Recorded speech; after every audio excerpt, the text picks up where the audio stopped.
Hello, and welcome to episode 104 of the SheGulls Podcast, the one and only podcast dedicated to Brighton Hove Albion women's football team. We are back once again on our weekly Monday show with my esteemed colleagues, Ben. Hello, Ben. Hello, Duncan. And of course, Abby. Hello, Abby. Hello, Duncan. Hello, Abby. Yes, hello indeed. Claire, not on tonight. She'll be back soon, I'm sure.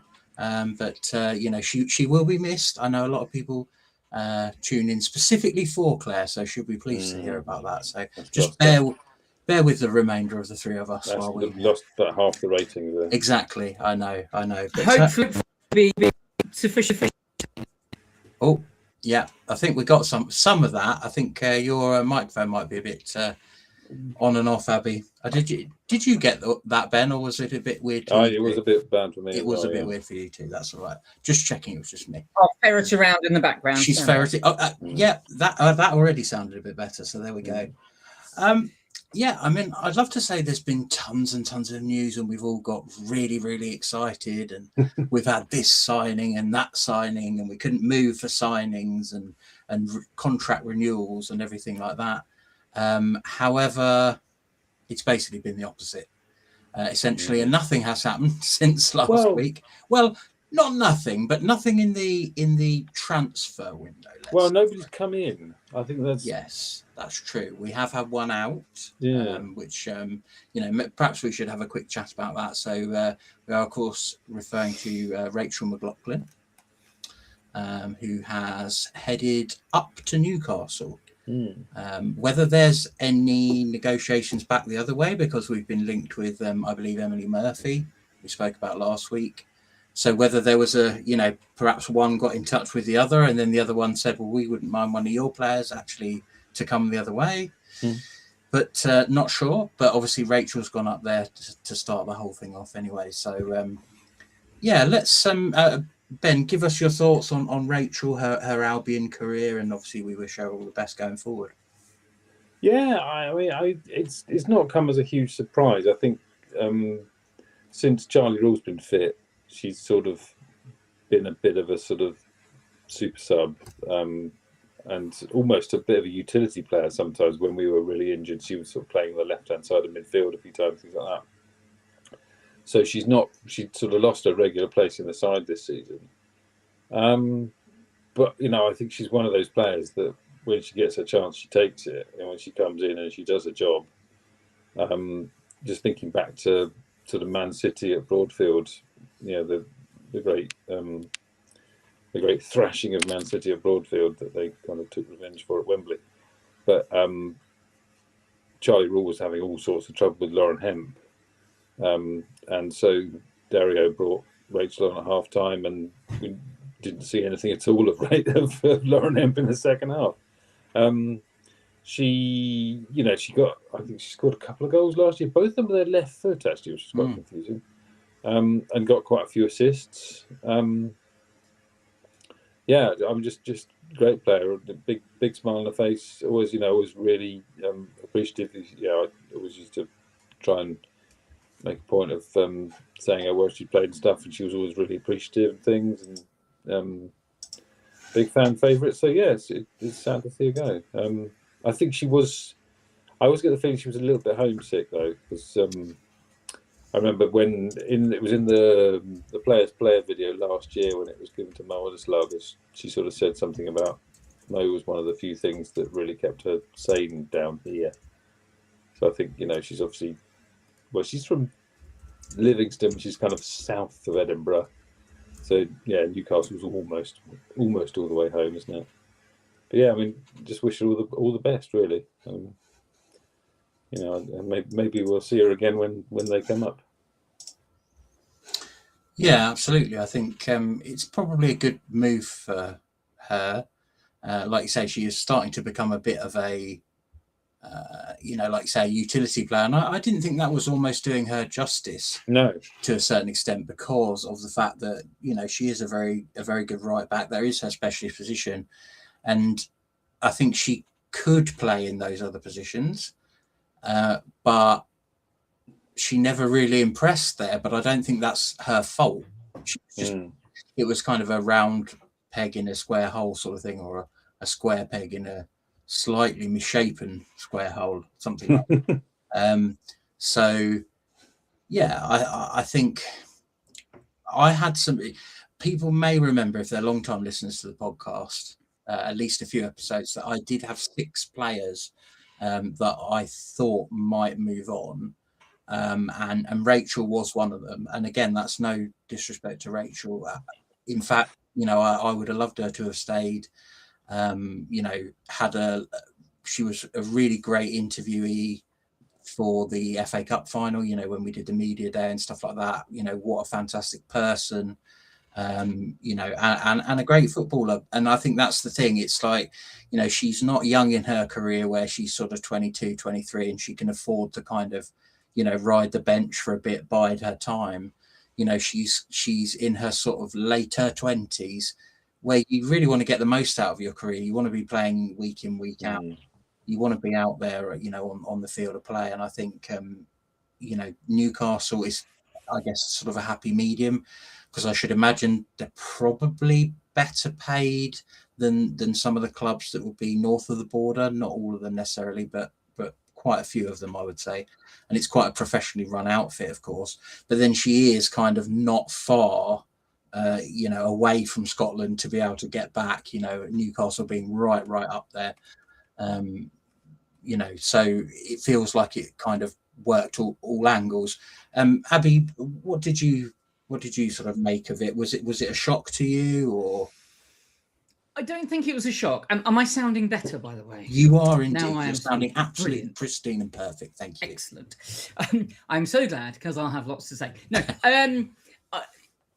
I'm sad, but like you, not surprised. She wasn't getting the minutes. She wasn't being the starter. She is still making the Scottish national team, and we do know for most national teams you need to be starting and getting minutes. I think she's going off to play with a very good manager that's very well respected, in a good team, and it may well be that in a season they will be up in the WSL as well. The distance for me says maybe not, but as a team, I'd love to see them, come up into the WSL, because I think they've been knocking on that door for a while now. So yeah, I think that would be a good move for her. Slightly closer to the Iron Brew factory, which is always a good move. And wish her all the best. Gonna miss her though. She's there. Considering the scope of our squad, there really isn't anybody that you would privately go, oh, I'm quite glad they've gone. They were a bit of yeah.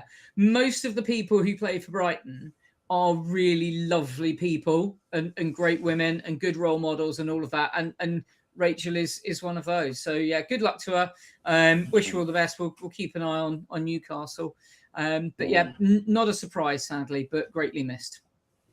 Absolutely. So yeah, Rachel, if you're listening, or anyone of Rachel's family's listening, you will be very, very sadly missed. And it's a bit of a cliche, isn't it, to say once a seagull, always a seagull, but I always think of our players like that. Bar one or two who have maybe fallen out of the door on their way to another club, but for the most part, they're all brilliant. And Rachel was exactly like you say, a role model. She was one of the players who would always come out and talk to the fans, and and actually and have a genuine sort of chat and talk to you. So fantastic servant to the club. She's going to be a fantastic servant to Newcastle as well, I'm sure. So like you say, we'll keep an eye on her, and hopefully see her in some Scottish squads starting soon and all that jazz. So there we go. Yeah, so, and always use the ball on the cone. And always use the ball on the cone, of course. Yes, of course. Maybe that referee doesn't like going up north. Have to find out. It's a bit too cold up there. I don't know. So that was the main sort of transfer news, which was sadly an outgoing of a player that we all were quite fond of. And then we've had some more news, which I'll kind of throw to Ben, because Ben is our photo gallery analytical correspondent. So basically, most of the team, as far as we know, went back to pre-season training today on Monday. and the club were kind enough to put up a gallery. At first, I thought it might just be a few shots for social media, carefully selected, not to let any cats out of the bag or anything. But they did put a gallery up of 25 photos, and we did see some familiar faces. So, Ben, take us through your main sort of takeaways from that photo gallery. Well, everybody looks good. Everybody looks fit. I mean, even Aisha's doing sort of a lot of the stuff that the other people are doing. So it looks like nobody's picked up anything over the summer. The main thing is really, I mean, it's like with most of the galleries when they come out mid-season and things, I'm sort of scanning to see who's missing. And there are a few missing. Obviously, Chiamaka Nnadozie is in Africa because the WAFCON, the Women's African Championships that was delayed from, is it March, April it's supposed to be on, is going to be taking place this month or next month, soon. So she's not there. And then obviously we've got three, obviously Melina Lurk and Olivia Garcia are coming back from loans in Sweden, and obviously Emilia Jora is coming from Hammarby in Sweden, and their last game was literally 3 weeks ago. So they've presumably been given a bit of extra time off, so they're not in there. And Manu Venegas has got this foundation that she's got in Colombia that sort of I don't know how it raises money, but it works with a lot of kids charities and gets kids inspired. It's a lovely thing when she posts things on Instagram about it. And they've got an event on next weekend, so she's not there. And the other person missing is Maisie Simons. Yeah. So yeah, I mean, there's no particular reason why Maisie wouldn't be in those pictures, except for the fact that she hasn't signed a contract yet. So it's starting to get a little pessimistic, Maisie. I mean, it's interesting. I've not seen any rumours anywhere.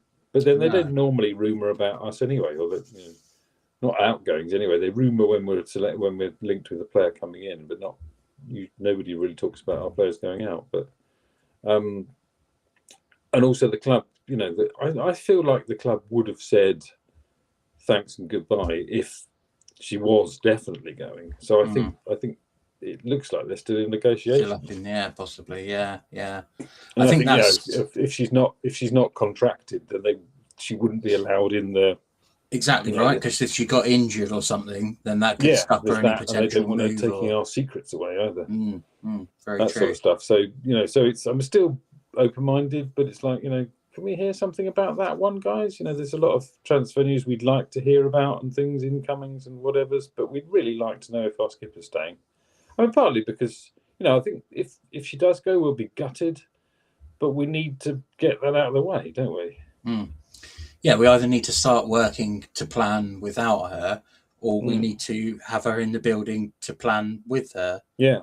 And yeah, I think it does sort of stick out a bit like a sore thumb because of the fact that, everyone else you can think of even a reason why they might not be there, and in most of the cases it's like an ironclad, right, this is exactly why they're not there.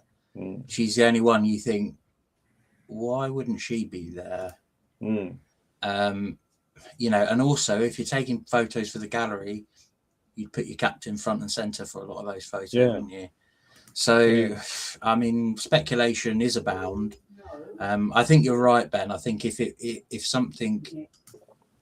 had gone through to another club, then I think you'd see a thank you and goodbye. Although having said that, Brighton do like to do it as like a dual production. Yeah, well, they did with Rachel McLaughlin, didn't they? Yeah, so some clubs will say thank you and goodbye, and then a week later that player signs for someone else. Whereas we seem to like to wait until the other club is ready to say yes, and then we do it kind of simultaneously, and then there's no questioning period almost. There's no sort of speculation around it. But the thing is, just by the fact of not saying anything, there's speculation around it. So kind of it is what it is, really. Abby, were you sort of pleased with them putting out this training gallery? And you were, I think, probably other than Maisie, was everyone there that you were hoping would be? And I mean, it's nice to know that the internet connection still works at Lancing. and we've got something. And yes, I'm being slightly, sarcastic and skeptical, but it is this, where are some of our players? I think I haven't checked recently, but Olivia Garcia is still not on the website. I don't know if she's made it to the app. But you're like, she's come back from loan, and we're not really seeing very much on her. I appreciate and understand why she might not be in training, but equally, a lot of this isn't necessarily training. This is having your teeth looked at, and are all your limbs still attached, and all this sort of stuff. So, I think so. I think possibly the reason OG's not on the squad on the website is because they just didn't. When she was here, they didn't get a good enough photo of her to put on it. So obviously Melina's have gone on there because that was taken last summer, and the others have come recently, and so they've got a nice picture. But I don't think they took one of OG when she was briefly here in the winter. Yeah, but no, I think I've sort of steeled myself that Maisie may possibly be not with us next season, because you try and think of no news being good news, but in the absence of news, people sort of will make up their own sort of minds, and not hearing something over the summer is a very different thing to the captain isn't in the pictures. And everybody apart from the few that we know that are off doing things, everybody else is there. Everybody who should be there is there. I was very pleased to see Marissa there, because I did think, I'm not sure if we were thinking that she might be out of contract as well. And same thing, she wouldn't be in the building, having all she was there was having her teeth looked at. So, yeah. But, I'm sure they wouldn't be putting that in if they were still negotiating that. So that fills me with a little bit of confidence. But, yeah, I just kind of want to know now. I think the one thing I would say with Marissa, I mentioned this briefly to Ben before he came on, is she signed for the club in the era where we weren't necessarily handing out 3 or 4 year deals, but the big popular deal, and it still probably is the most pervasive deal in the WSL, is the 2 years plus an option, a club option to renew. Wouldn't shock me if that's what happened with Marissa. That essentially they've gone, we're not going to sign you to a whole new deal. We're going to exercise our right to extend you for another year, and then we'll negotiate with you throughout that year or whatever to get you signed to a new deal. Whereas Maisie, I think, would have signed hers probably back in the day, where we were literally saying it's a straight contract for this amount of time, which makes me wonder if that's why there's a little bit of a difference between them. And we've got Marit as well. Marit came as well with Marissa, and Marit seems to be in all the pictures and stuff as well. Yeah. So again, it wouldn't surprise me if that was a 2 year deal plus a year's option, and we've gone, do you know what? We're going to give you another year to see if we can get you in the team and get you going, sort of thing. Particularly perhaps if with Raki Maki, Rachel McLaughlin gone, they may be looking to kind of have someone who can play either a fullback slot. I mean, she's a very different profile of player to Raki Maki. She's probably more similar to Charlie, if anything. But maybe they're sort of thinking better the devil we know, sort of thing, and let's try and get something out of a player with a lot of, promising attributes. So yeah, it really is a tough one. And I think, Maisie is the sort of glaring omission.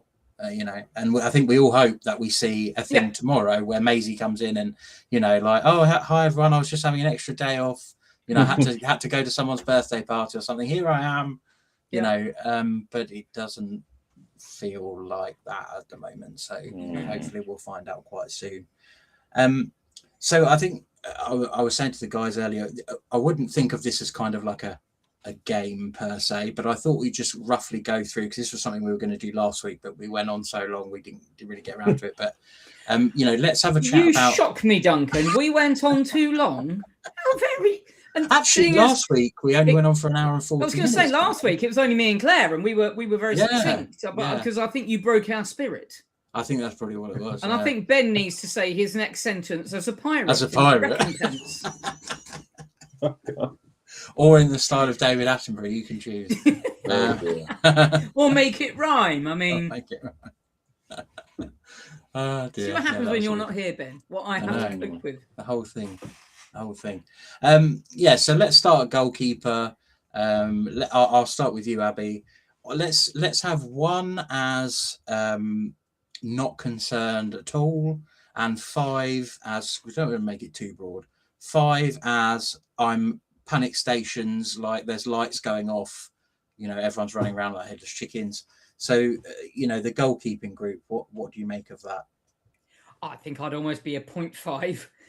We've got so many of them that we could just line them up. No, I'm not concerned about the goalkeeping unit. I mean, we've not seen Heaps yet, so we she's an unknown quantity in a Brighton shirt, certainly. But we know what we're getting with all the others, and they are all very, very solid. I wouldn't be surprised, because I know we've got another bit of news with somebody who signed a contract recently. Yet another goalkeeper. So we've got backups. We've got cheer. It will be. I might reserve judgment depending on who goes where and when, because I just can't see us keeping all of them, because we've got, I think, 4 for the first team, plus some others. So I would imagine that Molina might go, and then we're looking at Poulter and Heaps as who's going to be the backup, and they are unknown quantities. So with Cheer in there, definitely a 1. With the backup, I might go down to 2, but I actually think we're pretty well set up with the goalkeepers. Yeah, I mean, I'd go along with that. One thing I did think of, and I'll throw this over to Ben in a minute. I think I'd absolutely be a 1 with that, and like you say, maybe even a 0.5. The only thing I was wondering is, with this abundance of goalkeepers, are they perhaps keeping their options open, that if someone comes in and says, could we have Cheer if we pay quite a lot of money, Brighton would go, well, we have got Molina back. So I'll throw it to Ben. What do you think that there's a small possibility of that, or do you think we've literally got Cheer locked down? She's not going anywhere, except obviously where she is at the moment. Yeah, I think I mean, I love Molina, and I think, but I think she's kind of surplus to requirements because she's too good to be a number 2. Yeah, even though, I mean, number 2's right back. What? We know what you meant. She's a false 9. No, she's too good to be a backup goalkeeper. But she's not pushing Cheer out. But that's the thing. I think, obviously, she had a wonderful time at Hammarby, and I think she's probably sad to leave. But we pulled her back, and I think she's basically going to be with us for the summer. Cheer's going to be out at WAFCON. If Cheer has an incredible WAFCON, she's going to get seen by a lot of people again. And so it's possible that one of the big money clubs might say, "Oh, that Nigerian goalkeeper's pretty good. Where does she play?" And then there's a knock on somebody's door at Lancing, and they come over with a suitcase full of cash. In which case, we go, Molina, you're up. But if we don't, then Molina goes through the summer thing, and maybe she goes back out on loan to Hammarby again. Maybe we sell her to Hammarby or whatever. I don't know, but I think she's being held here in case we lose Cheer. But yeah, I mean, otherwise, I mean, I'm very happy with Cheer, obviously. And if we were to lose Cheer, I'd still be pretty darn happy with Molina. And I think, I mean, again, Eleanor's not got an enormous bit of experience yet. But I think, she's got England unders pedigree. She's big and tall and stuff. So I think she's played a few times, I think, in the WSL, hasn't she? Maybe single digits, but I think she's came in for Lee's Cop for a couple of games, maybe last season, I think, early last season or late last season, the season before, sorry. So she's probably got the edge over Hannah in a purely sort of statistical and experiential, if that's a word, situation. But you do like to think if Hannah is performing a lot better in training, which is quite difficult to do really, to stand out in training, but if she did, you would think that second spot is open, assuming Melina does move on, or potentially I think it's a very, very slim chance, but I think this is actually where, if that's what Brighton are doing, I feel like that's actually quite a clever thing to do. That's quite an intelligent thing to do, is to basically go, look, Chia's our number one, she's not going anywhere. However, if someone comes in and says, oh, we'll give you silly money, we could go to Melina, who'd probably be sort of 85-90% as good as Chia, but we'd also get £1 million we could spend on a bloody good striker, or 500,000 on a striker and 500,000 on a on a winger or whatever. So it's a bit of a trade-off, isn't it? So I think if that is intentional, then that's good business. But I do agree with Charlie. I do think some of it will have been sort of dictated to by the fact that she hasn't stayed at Hammarby. And if I had to guess why, it's probably because she's got maybe a year left on her contract and they're saying, all right, we'll give you whatever. And Brighton are going, no, she's more valuable than that. We'll have her back, and kind of called their bluff. Because I think it would have suited all sides. They would have kept their goalkeeper. We, in the nicest possible way, didn't need her. And she could have stayed where she was and was doing well. And, she played in Sweden before, so she knows it's not like she was homesick for England or anything like that. So something obviously went awry there. And I would suspect more than likely it's Hammarby not willing to pay what we felt she was worth. Yeah. Or just that, they've obviously got a summer break and we've just pulled her back, just to assert the fact that yes, she's still ours. Yeah. I mean, they had a friendly the other day. I forget who against, but I think they lost it about 3-4-1. Yeah. So they need a goalkeeper. Well, and again, that could be part of Brighton's strategy. Oh, see how you do without her. You've started shipping 4 goals a game, have you? Yeah, maybe you need her back. Like, we're putting the price up, by the way. Every week you don't. Yeah, I'm already disappointed I didn't go to the Hammarby AIK game now to see our girls play against each other. And the lonely just derby. Get back, I'll have to go and watch her. Yeah, definitely. So we're not concerned about goalkeeping at all. That's great. We've got lots of backups. We've got 2 probably number ones, arguably. So yeah, we're all good there. So Ben, I'll start with you on this one. So the defence now massively improved last season over the previous few seasons, and probably I would argue the best defence Brighton women, particularly in the WSL, have ever had. What's your thoughts? As I say, scale 1 to 5. 1, not concerned, they're fantastic, wouldn't touch it. Up to 5, panic stations. I'm almost a 1 again, actually, sort of edging up towards 2 and maybe even 3, depending on how fit people are.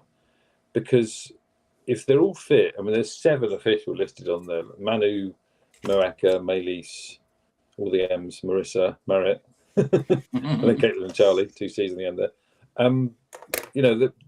If they're fit, then that's pretty much the best defence in the WSL. I suppose the one thing Rachel McLaughlin takes away with her, she was our defensive pace, and she had that great ability that people talk about in availability, because I don't remember Rachel McLaughlin ever being injured. Only that when she got clipped, I think at Man City, she was out for maybe 3 or 4 games tops, not long. Not long. She was with us for 2 seasons and was almost omnipresent. It wasn't like she pulled it in training. She got kicked. Yeah, against Man City, and then they subbed her off. So So, obviously, Marit OA is an amazing player, but has been a bit, sort of glass hamstringed or whatever it was she did last time. And obviously Charlie was out all that time, touch wood. I'm not going to mention anything about touching wood, Charlie, but Charlie was injured a lot, and Maylis was in and out this season, that kind of stuff. If they're all fit and they're all available, I think Maylis is more of a right back than Marit or something. I think she's the sort of quick one in the defence. She's also the scary tackler, according to Dario, isn't she? We've got Manu and we've got Mo on the left. It might be nice to get somebody a bit more left-sided as well, because we do rely on those two quite a lot. But otherwise, I think it's brilliant, Yeah, I think I'm probably about a 2, because I don't see us being appreciably worse than what we were this season, and I thought we were pretty good. 1 or 2 lapses, but who doesn't have, any defence, any team will have a couple of lapses throughout the season, so it's not really fair. It wasn't happening game in, game out. By and large, they were really good. Conceded, we were very close to outscoring how many we conceded, and given the fact that we weren't prolific, that kind of brings it all home. So I would say I'm a 2. I think probably the reason I'm not a 1 is, to me, losing Raki and then looking at the left-hand side, if we're going to continue to play as kind of 3 that can become a 5, behind Marissa, who's the other left back? And is Charlie strong enough at right back to nail down that position full time? Because last season she did get hooked off a few times when she was finding it difficult. And if she's not going to hold it down on the right hand side, I don't know who the other natural fallback is. I think you're probably right. I think Maylis might be better than Marit there, but both of them are still and have always been central defenders. So they're kind of, again, square peg, round hole. Whether that means there's a slightly different approach being taken, an interesting thing that just literally popped into my head. And Abby, you might be able to sort of, take this a bit further. Maybe you can't, but we'll see. I was going to say, I doubt it, but do try, Duncan, do try. Arsenal men, I don't know about the women, but the men have had this thing for a while where they don't have, and Man City, I think, have kind of brought it in. I don't know which one started it, but they both have it now. They don't really have like what you would think of as like a right back and a left back. They actually have 2 more centre backs that just play in left and right situations. So like Arsenal have like Calafiori and Ben White. Well, both of them are centre backs, but they play wide. So they're not the marauding up and down the wing type. They're almost we're a rock solid unit, we're none shall pass type. So do you think that might be what Brighton might be going for? Because essentially we've gone down to 1 left-sided defender, which is Mo. And on the right, we now arguably haven't got a specialist right back. So do you think it might be them kind of going, we can adapt to a system where we have more centre backs, and that might, prove a bit more solid than 2 players who are bombing on but then having to get back? You started to lose me at the word Arsenal and completely lost me at men. But yes, I think so. We did see some very odd positioning in some games last season, where you were sort of going, why is Marissa where she is? She's meant to be over there. Now she's there. I would agree that there does seem to be this push towards the 3 at the back, and then other people doing odd things. I liked what honestly I was sworn at with the word that began with A. So I'm a bit confused now as to who said what. But I do appreciate your point about Rachel getting forward, because I used to really like her link-up play with Kiko, and she used to do that with Fran as well. And I'm not sure if Charlie's got that quite yet, or if that's just not the way that she plays, and it's not the way Daria wants to play. But yeah, I do see we do an awful lot of 3 at the back and then some other bits and pieces. So broadly, I'm a 2 with the defence, with that caveat of if we lose Mo, who goes there? If we lose Charlie, who goes there?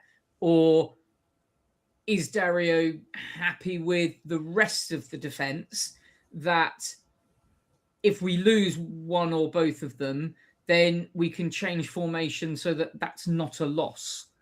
Yeah, I'm not sure. I like having depth of position. And I suppose I'm still very old school in which you have 1 out here, 1 out here, 2 in the middle. So and anything else is a bit newfangled for my liking.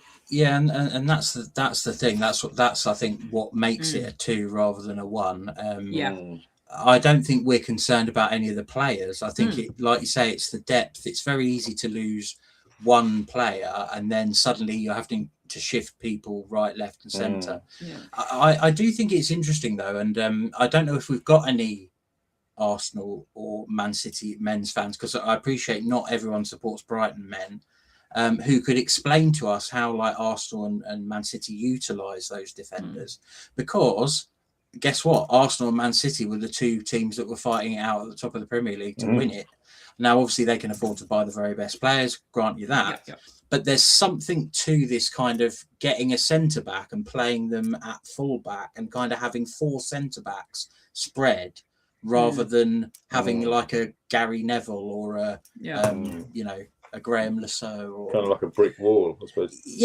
And I think they all do these inversions, and one of them can go forward, and the other 2 tuck in, and it's all a tapestry, I'm sure, of tactics. I suppose but it seems to work for them. Yeah, I suppose the caveat with me is if people are fit, like, because I've actually just realised that we've got officially 7 defenders, and if we're playing a back Jess, 5.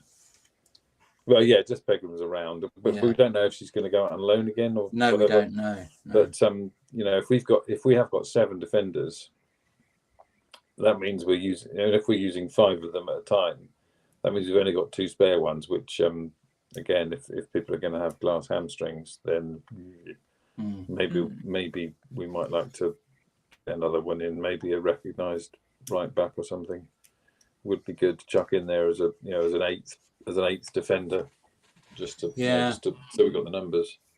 I'd love to see. I know some people have seen a lot of her, some people not so much. Depends if you watch the WSL too. I'd love to sign someone like Megan Collett, just to the point where I don't think she'd expect to start in the WSL team, but she's in the England unders. I don't think she'd be fantastically expensive to buy. I think she'd be a reasonable price because they can see her potential.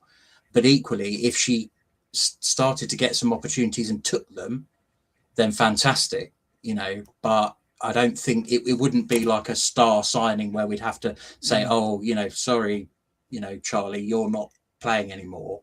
It would be a kind of a, bringing them through sort of thing. So the other option, of course, is to try and find someone who's equally comfortable on the left or the right, but they're often very much in demand if they're half decent.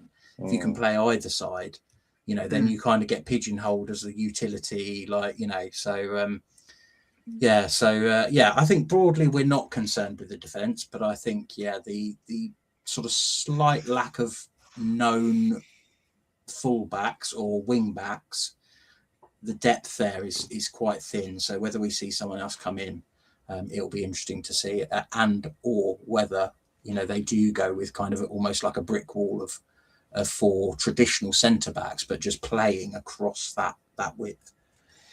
So that's the defence, and now we will come on to the midfield. Abby, what do you make of our midfield? I will leave it entirely up to you whether you want to include Maisie in that, or you want to do one with and one without. Entirely up to you. I might get shouted at by people in the comments, but I actually think we are very strong in midfield and strong enough to cope without Maisie, the player, as in not the captain and the person she is in the team. I think that needs to be separated out. But just as job she does in the midfield as one of 11, I think we have a very strong midfield. And again, being very boring, probably be a to one. Because we've got 1, 2, 3, 4, 5, 6, 7, 8. No, counting with Abby, 9 people listed in the midfield. And there's certainly enough depth there to cover the positions that Maisie plays in. The team as a whole, without her as captain, that may well be a different matter. And that's something that we could probably speculate on and talk about for hours and hours. So I won't now. You'll be relieved, dear listener. But no, I think we've got a strong midfield. We've done, the people that we've brought in, we've actually got a good mix of a couple of youngsters with oodles of potential and a very, strong, wise head, equally very, very capable in Leah Valti. We've still got Frank Kirby. We've still got Jelena Chankovic. I think if you ignored every other name on the team sheet and said, well, you've got Jelena Chankovic, Leah Valti and Frank Kirby in your midfield, most people would go, thank you very much. Very kind. We'll cope. And that's a really good, strong core to that midfield. And then you've got everybody else around. I'm so excited to see what we get from Ulaug this season. I'm so excited to see what we get from Uka, because she's just a little, Uka, I'm never sure of the pronunciation, but she's just a pocket rocket. And every time she's come on the pitch, she's just set it on fire. So I think it's very exciting. But yeah, it would be even more of a one with Maisie in there. But I think even without, I think we've got enough quality and depth there for me for it to be something I'm not desperately concerned about going forward. So would you say a 1, or you're maybe even less than? Or continue to make up my own gradings?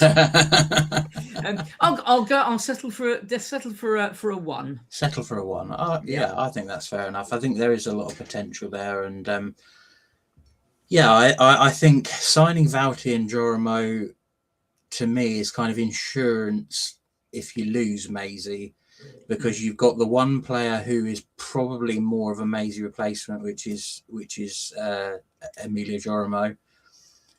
But you've also brought in that kind of overarching experienced head for a bit of guidance, maybe for some games where we might want to play I don't want to say 2 sixes, but 2 defensive midfielders, as opposed to more often than not, we were kind of playing a 6, an 8 and a 10 almost in the midfield. We kind of had 1 defensive, 1 attacking, and 1, if we want to be a bit, defend the, shield the defense a little bit more, maybe Valti and Jorimo play together sometimes. I think that would be a call. And I think that's the sort of flexibility that Dario would like to have that maybe he hasn't had in the past. So I definitely agree with you from that perspective. I think if Maisie stays, then it's just more depth. It's more times when you don't have to call on someone who hasn't been there before, or who may have played the last game but is struggling for fitness, so on and so forth. So I think for me, the difficulty I have is we're probably a 1 for goalkeeper. We're probably a 1 or a 2 for defence. We're probably a 1 or a 2 for midfield. We've got attack to come, which I think will obviously, that might be the highest scoring, grant you. But I think it's one of those things where you go through your team and you think, good player, and then you look at the team and you think that team's going to finish like 8th. So that's the difficulty I sometimes have, because I don't have any concerns about the midfield, but it doesn't blow me away. It doesn't make me think we can finish above London City or Tottenham or obviously the top 4. I think that's the kind of thing I rankle with. So I think I would go a 2 as well.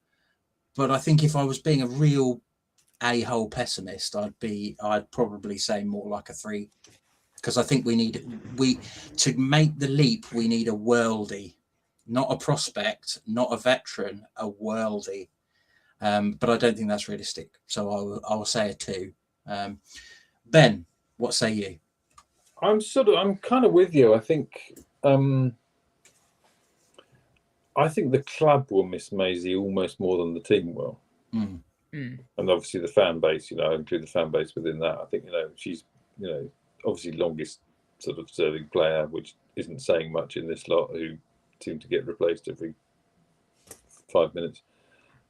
But, she is sort of very much talisman, heart and soul, that sort of thing, which again, I think, we remarked that she didn't really post much after the cup final because I think it really hurt her. And I think she kind of had trouble coping with how much it hurt her. She's had a nice holiday. Hopefully the reason she wasn't in the gallery was because she was in Zoe's office hammering out the details on her latest multi-million-pound contract. But I think the team will carry on without her. As long but yeah, I think the club will miss her a lot. But otherwise, I'm kind of with you on that. I think we've got Super Frank Kirby and Leah Welty behind her. I think the reaction for us signing Welty was kind of a sort of a hang on, why didn't we get her from a lot of clubs? And I think when there was talk about her leaving Arsenal, leaving Juve, I think a lot of the Arsenal fans wanted to back. But then again, that might have been sentimental, so we don't know. But yeah, I think the potential is the issue, isn't it? We've seen what Fuka can do, but not really in sort of consistent way. And we've seen some real flashes of exciting stuff from Ulau, but only a couple of times, kind of thing. So it's whether if they get thrown in to more regular starting or whatever playing minutes and things, are they going to translate? Emilia Yorimo, she's knocking on the door of the Norway team, but she's not quite there yet either. So it's whether or not she can translate her Hammarby form into the WSL, and because she could be the next. Tries to think of what the equivalent of Leah Welty is in Norway, but so she, again, I mean, the club. It's harder to do it in women's football, but the club has always been very scientific in its signings in the men's side and stuff. So they they wouldn't have just looked at she's played this many games and scored this many goals. They would have looked a lot deeper than that. So I think if the potential is realised, then I think I'm excited about it. And I see no reason why it won't be, but I think it's sort of again, it's one of those horrible. We'll have to sort of bed in for the first few games. Hopefully, they can have a good sort of summer camp in Spain and really get everybody bonded and stuff and hit the WSL running. Because I think I'm kind of a 1.5. Mm-hmm. Maybe a 2 if Maisie's not there. Because again, I think Maisie's passing is something I think we'd really miss, because there's some games where she was just scything the opposition apart and just sort of putting it on the exact sixpence that someone like Kiko or Maddie was expecting it, or things like that. So that's the sort of thing I don't really see in any of the other players at the moment. So that's something we'd really miss. But yeah, I think I'm pretty good. I'm not quite as whatever as I am about the defence and the goalkeeper, but I think it's pretty good. I think it might be one of those situations where two things can be true. You can have a good team, but not have a good enough team to compete at the top level. And I wonder if that's my slight concern, is that we look at our midfield and we go, good player, veteran, prospect, could be good, finish 8th. If that's okay with the Brighton hierarchy, then I guess we can kind of get on board with that as well. Although I think a bit more messaging out to the fan base would be nice, because we're kind of expecting, and it's been talked about for a long time, and the players talk about it, Dario talks about it, we're supposed to be aiming to challenge the top 4. Now, to me, this team is going to have to be aiming to challenge the top 6. And it's going to find it hard to do that. And I think that's the difficulty, because I don't think we've got a bad midfield. I don't think we've got a bad defence. I don't even think we've got a bad attack. I just don't think we have the right people in that attack. Spoiler alert for in a minute. Getting ahead of yourself there. Yeah. But having said that, does that mean if we've got good players in every position, we should be beating Chelsea regularly? We should be beating Arsenal, Man City regularly? No, because they've got not just good, they've got world leading. I suppose, and I think that's my concern, is that I can look at all of these and say I'm not concerned about them, but then I also have to almost admit that there's a ceiling to some of it. And what we really hope and need is some of these prospects that we are getting, like a Crazy Man or a Yorimo, turns out to be exactly like you said, the next big player for a national team, or the next, because we need them to be, because otherwise we're not going to challenge the people who are already doing it. Yeah, I suppose. I mean, the thing really is that, I mean, if you look at the Men's World Cup final, which I didn't actually watch all of, and I'm quite glad, because it doesn't look like a particularly edifying spectacle. But a sort of a team. I mean, they've got stars in the Spanish team, but they haven't got a Ronaldo, they haven't got a Messi. They're not sort of full of those sorts. Yamal, I suppose, is supposedly going to be, but he's not yet. But it was a real team of team players, and they basically played together and beat 10 thugs and a worldie, didn't they? And I think if you can knit together sort of a team of team players into a team, then, as we saw, I mean, we saw it against London City last year. They're even more stacked than they were last year, but they were rubbish. And we took them. I mean, they did beat us. Obviously, that's a small caveat of Fred Godfrey running through us twice. But other than that, they were absolute rubbish, and we hammered them. And they were Galacticos, and we weren't, and we made them look very foolish. So I think if you get a team of team players and you knit them into a team, then they can beat a lot of people, basically.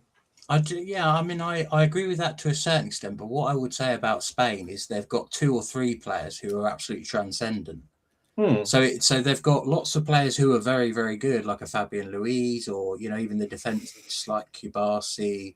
I mean, Pedro Porro, is not pulling up any trees or anything really at Tottenham. So they've got lots of very good team players, but then they've got a Rodri, they've got a Yamal, who are players who have won. I don't know if Yamal has won a Ballon d'Or yet, but Rodri has, which is incredibly difficult to do as a defensive midfielder. So you've got a really brilliant team, but you've also got a couple of absolute world leading players. And I think probably that's what, by and large, most, I think if you looked at Chelsea, you wouldn't go, everyone at Chelsea is incredibly good. Let's say when they, 3-4 years ago, more like 2 years ago, when they're winning everything, you might not have gone, everyone in the squad is brilliant, but you would have gone, but I've got Sam Kerr, and that's going to mean they're going to win games where they just play bang average, and Sam Kerr just scores a couple. And I think that's the thing that might set us apart, is we've got the team, we've got the good players. What we're really lacking is like that world leading talent in any position. Now, whether we can get that or not, that's a different matter. But it kind of feels like that, to make it to the next stage, I feel like that's what we're going to have to do. Because it feels like with players like Valti, Jorimo, and even a lot of the players that we've got, they're a fantastic platform and they're an excellent team. And I think they've achieved a lot. There were some highs and some lows last season. As Charlie pointed out, we beat and tested a lot of those really good teams. But then we lost to West Ham when we were 2-0 up. We ended up finishing 7th because we just the final. What was going on in the final day, I have no idea. we end up finishing 7th because of that with a negative goal difference. It kind of ended everything on a downer.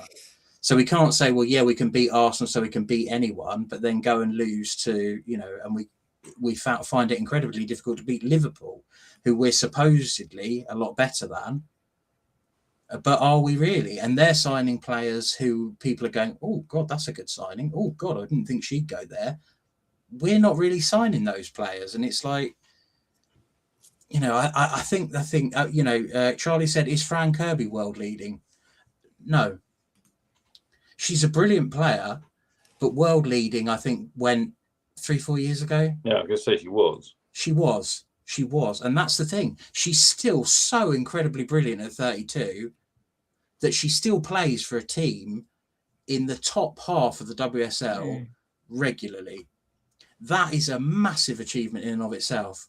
Was she a better player when she was like 24, 25, 26, 27? Yes, definitely.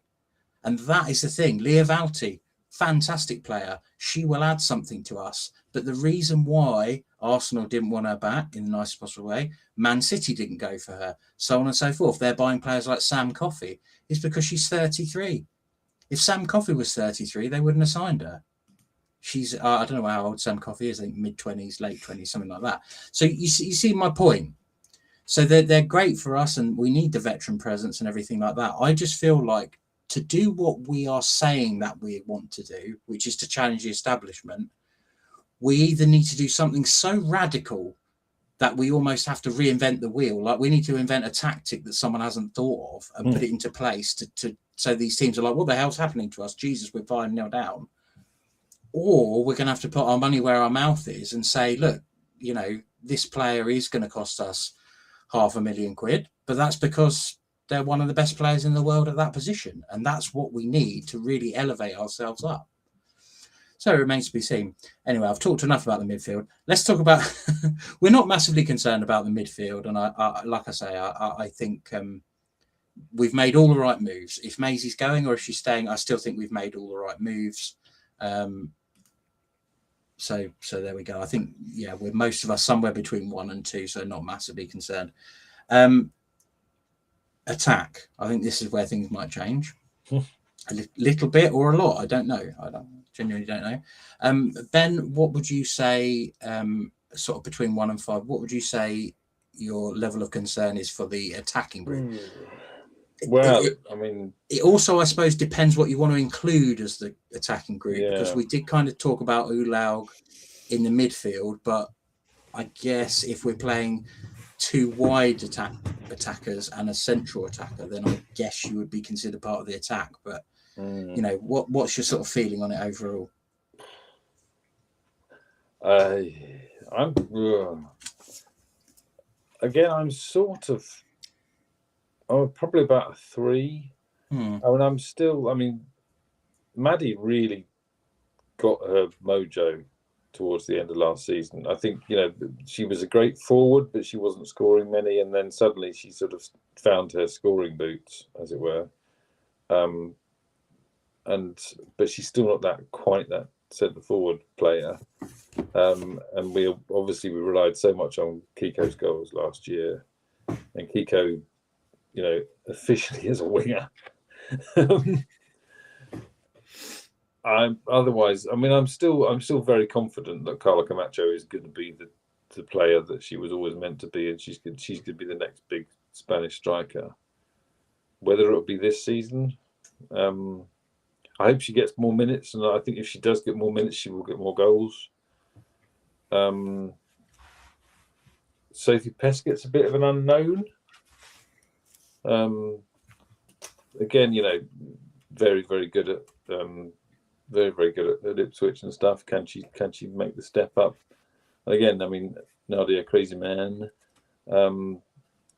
very exciting. Again, still not a centre forward, and I think, and again, Aisha Masaka is still there, and she looks uninjured. Although noticeably she's not in the Tanzania squad for WAFCON, so. Obviously she wasn't fit in time or whatever, or certainly not match fit. And then there's this little American kid, isn't there? Olivia Garcia, who's just, banging them in for fun, for the probably the third Stockholm club and scoring as many goals as Felicia Schroeder, who apparently is the most expensive footballer in the world. So, OG was matching her, and obviously, three of Felicia Schroeder's goals were penalties. So if she can start doing that in the WSL, then we're going to win it, basically. So yeah, actually, no, I'm going to drop that to a 2.5, because I think, Carla is learning a lot. I think Dario basically, sees her as a bit of a sort of a bit of clay that he's trying to mould into the striker he wants. And I think she did some really good stuff last season, but there were, obviously, the Chelsea game, she scored the goal, but she wasn't quite doing the pressing right, so she was taken off. She'll learn from that. So she's going to be better this season, and I think a 2.5. I think it's unproven, but I'm excited. Okay, 2.5. Duly noted. Abby, what are your thoughts on the attack?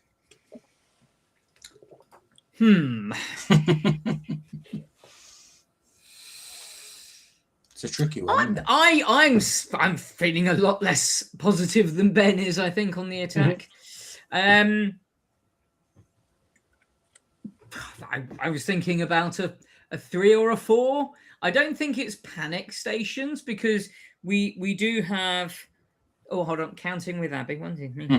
We have 6 players listed on our website as forward/strikers. I think I think they are mostly forwards rather than out-and-out strikers.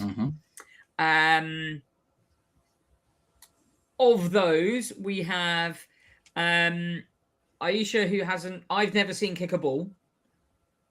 And I've been fairly regular at the club for 2 years now. So there's Aisha, Kiko, Kiko's Kiko, but Kiko is another year older than Kiko was last year, and is at that point in her career where perhaps the ticking of time does, is it going to affect her pace? Maybe it won't. She's like, she plays like a 20-year-old. So we've got Maddie, who is brilliant. Carla, who, as we've said, is still a bit of a work in progress that's being developed. Kreziman, who we've never seen, and Garcia, who we've never seen. So that is my concern. On paper, and famously, football games are not played on paper; they're played on grass. On paper, really solid. Probably a low 3, high 2, whichever way around we're going with the things. But of those people, the only ones that we have seen playing regularly are Kiko and Maddie. Carla has come on, scored a goal. I think she scored once in the League Cup. Twice. Against Portsmouth and West Ham. Was that League Cup? Yeah, I think so. Yeah, so twice in the League Cup against Portsmouth and West Ham. I was about to say West Ham weren't troubling anybody last year, but they troubled us quite a lot. And scored against Chelsea. I assume it was a lovely goal. It was one of those ones that was the other end of the pitch, so nobody actually saw it from the Brighton fans until we got home and watched the highlights. But then isn't necessarily doing what Dario wants in the other phases of the game, so came off. So I have a warm, fluffy feeling, but it's a sort of lukewarm, fluffy feeling. And it could do with being, warmed up a bit more and fluffed up a bit. I still think we need a proven, experienced striker, Beth England, that would have really filled that gap, who we know can score the goals, who can, really mentor the other forwards and strikers and push us forward. So, yeah, individually, I would almost say that our forwards are almost the converse to our midfield. I think if you sort of went individually, we've got a good midfield, but together I actually think they play really well, and I think Dario gets the best out of them with all of our team. I think Dario makes us better than the sum of its parts. I think you take a player like Sam Kerr, I think she would struggle to be bad anywhere. But I think, a good manager, a great manager, gets the best out of every single player. The forwards, I'm not sure, just because we've got 3 there that we've not seen play. One who's, Kiko's very much on the wing and has a position and it works very, very well. And then, Maddie and Carla, who, like you said, Maddie got, very hot at the end of in the season last year and was, really good for some goals. But I think we need more. I think what we've got is very good, but I think we need more. And I think if we don't get that again for this season, as it was last season, I think that may well be our sticking point. Yeah, absolutely take all that on board. I think for me, it's a 4. We don't have one single proven goal scorer in the WSL or anywhere else, really, for that matter, other than Kiko. All the other players are just pure potential, pure, wanting them to make the step up, and maybe they will. But for me, I have to judge it on what I think of it now. And I would love to get into like January and go, oh, well, Maddie scored 10 goals and Carla's coming through and OG's been on form. I can't say that because we've not seen it. We just haven't seen it. And I genuinely think if you look through the 1-on-2 pairings for strikers, not wide forwards, but strikers, you're going to have to go a long way down before you are picking whoever Brighton would put up front and start up front for them. You'd be a long way down before you got to the duo of whoever they're selecting. And that is really, really concerning for me. London City huffed and puffed a little bit up front, but then they've just bought Anyomi. Cascarino's got another season. Izzy Goodwin, will she get up to the pace of the WSL this season? Alexia Putellas in midfield will probably score 10 goals, if some teams give her a chance. So I think they've got better. Tottenham, you're talking about, they just signed nearly second top scorer, I think, in the WSL, Kirsty Hansen. Second or third top scorer, I think. And then they signed Shakira Martinez, who's, I think if she hadn't been playing for West Ham, quite frankly, she'd have been in double-digit goals. So I'd take them. I'd take all of the top 4's attacking duos over ours. And there's a couple probably I would have thought where the teams are worse, but I'd take their attacking duos over ours at this stage. And I can't, in all good conscience, say that doesn't scare the crap out of me, to be honest with you. I think I want to not be worried about it because I want, I think if we'd have signed Beth England and we'd have signed Holly McNamara, for example, there you've got someone who's played in the WSL a long time, is experienced, very, very, well regarded, great professional, good locker room leader in Beth England. And then you've gone and got one of probably the very, very few players who I think are considered potentially in the future world class that you have an in with. You have a way to get them to come to Brighton over Chelsea, Arsenal, Man City, Man United, those teams. Then you have like Olivia Garcia, because we're going to get injuries. And also, I think I wouldn't rule out if Olivia Garcia comes on and plays well that she doesn't play ahead of one of those two or both of those two. But at the moment, we're relying on Olivia Garcia to get us like 10 goals this season. And I don't think that's fair to her apart from anything else. I'm sure she backs herself to do it, and I'd love to see it happen. But if I look at other teams, I'm much more confident that it's going to happen with them than I am with us, and that's why I have to say a 4. But like I say, I really want. This is one of those classic situations you say throughout the season. I really want to be proved wrong. I don't know if we are going to get a striker now or not. And if we don't now add to that team, I hope I'm sitting here in December going, what a bloody idiot I was. Like, oh, what an absolute plonker. I know nothing about football. But I kind of sat here and said that last season, and we ended up where we ended up. So it's how long do you sort of do it? So for me at the moment, it's a 4. I think if we'd assigned Beth England, it probably would have gone down to a 3. And I still think it goes down to a 3 now if you go out and spend some money on a proven goal scorer, at least in Europe, preferably the WSL. But I mean, they're few and far between. I think that's part of the problem, isn't it? That there's not you go, oh look, we want someone who's a proven goal scorer at the WSL, and you think, well, Chelsea have got a couple, and Arsenal have got a couple, right? And Man City have got a couple, and it's like, well, there's not many others out there. No, I'm quite glad I was never really crazy about the idea of Beth England because we didn't get her, so I'm not disappointed we didn't get Beth England. I would mention that Salma Paraluelo is still available. So that's wishful thinking. Crazy I said that as a joke. Yeah, no, I mean, she isn't, and she's not been linked with anybody as far as I know. I don't think we'd sniff the wages. Well, you never know. I think the rumor is that she's off to. Most of our signings have been quite low-key people. Obviously, no offence to sort of the likes of Sophie Peskett, but I don't think we broke the bank getting her. No. So it could be that we've made some economies in order to be able to afford a big one like that. But I suppose, you're right. I mean, if we didn't get Selma Paraluelo or anyone else, there is a danger that it's a repeat of last season where we got a really, really solid defence and we managed to bludgeon a goal, and we might win 1-0, but then we might suddenly leak 1 or 2. And we'll have another situation with London City where we battered them and they bloody beat us because of a couple of moments of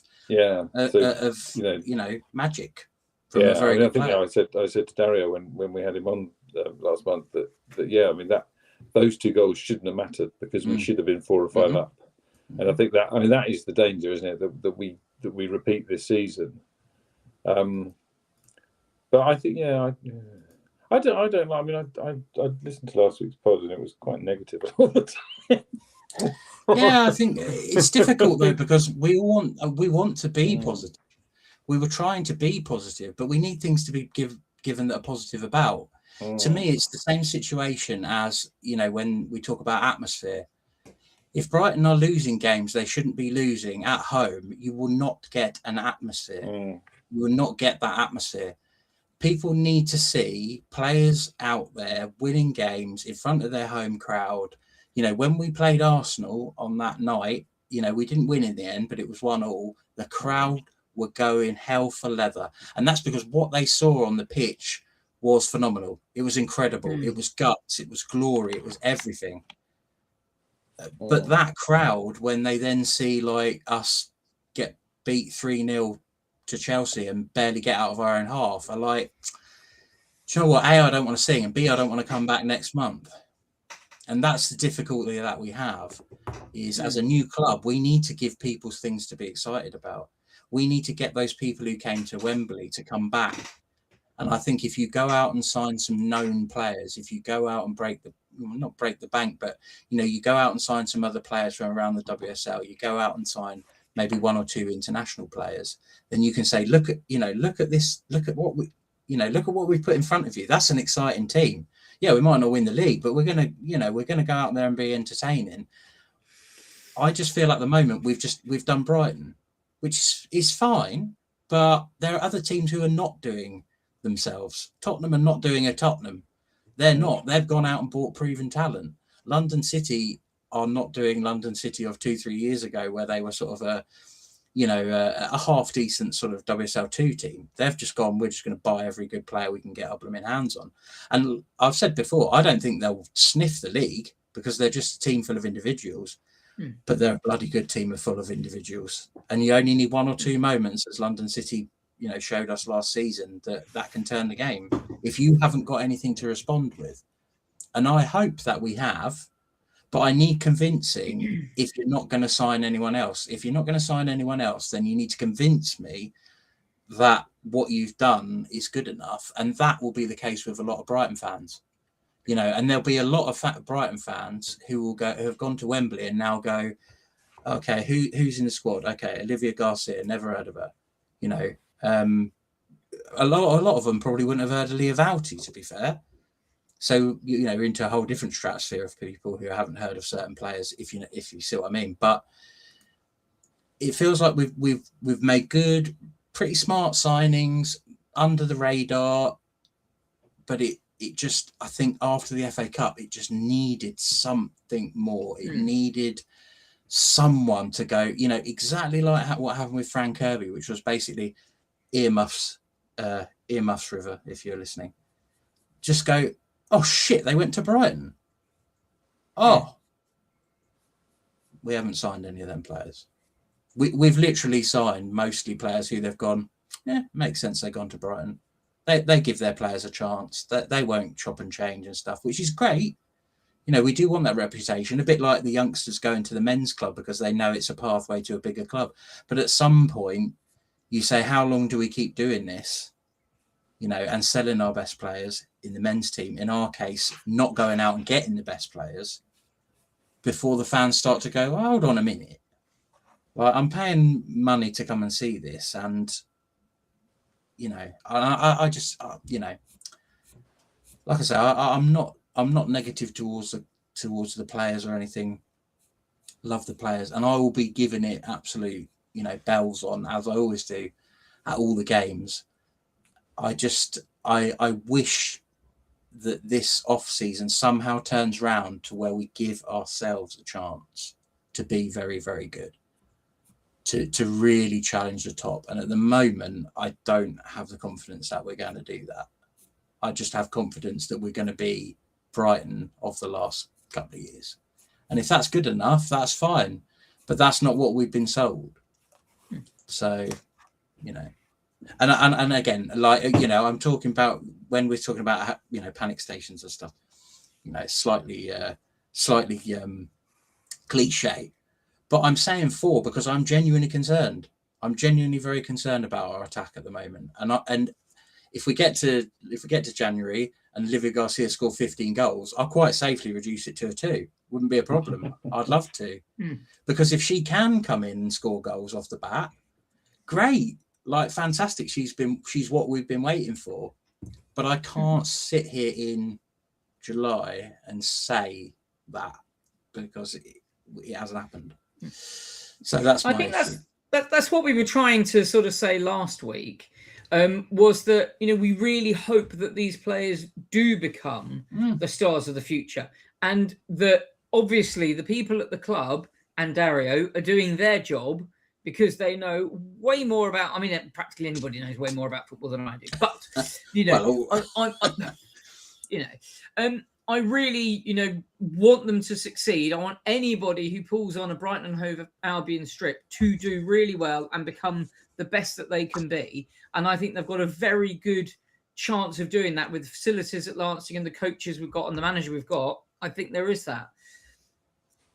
But to sort of caveat my optimism, we were saying last season we need a striker. We were teased at the fans forum, you're going to be very excited, and then nothing happened. And it's that sort of thing that I would much rather somebody says, oh, well, shruggy, wait and see, or we're not going to do anything else, rather than tease out there might be something and then nothing happen. And then we've looked all through the season, anybody who's anybody in football has said, Brighton, great team, need a striker. The few times they've spoken about us in the media, great team, need a striker. And we are still here in July going, yeah, we've got a really great team here, but we could do with a striker. And it's just that those that we do have are not proven. And until we start playing games, they will be unproven. Unfortunately, for a lot of people, and exactly your point, Duncan, all those people that were at Wembley, it's too late. We will have lost them. And hopefully we can have a really good start to the season. OG and Crazyman and Masaga and all these people, they just go banging in goals left, right and centre. We're, second in the league by the time the first Amex game comes round. And all the people that went, all of those men's fans that went to Wembley go, whoa, that looks great. They're scoring lots of goals. Let's get down to the Amex and we build on it. That's really what I hope we do. But right now, it is a hope rather than you look at the other areas of the team and you go, I'm got fairly good educated thought here that they are going to be very good and very solid because we've seen it. But with the front group, it's still very much a hope. And I think that's where we are. If you look at like we've said that the goalkeeping situation, the defense, the midfield are good. So then why is it that we struggle sometimes? Why is it that sometimes it's the opposition? Sometimes the opposition is just going to be playing better than you, and that can make you struggle.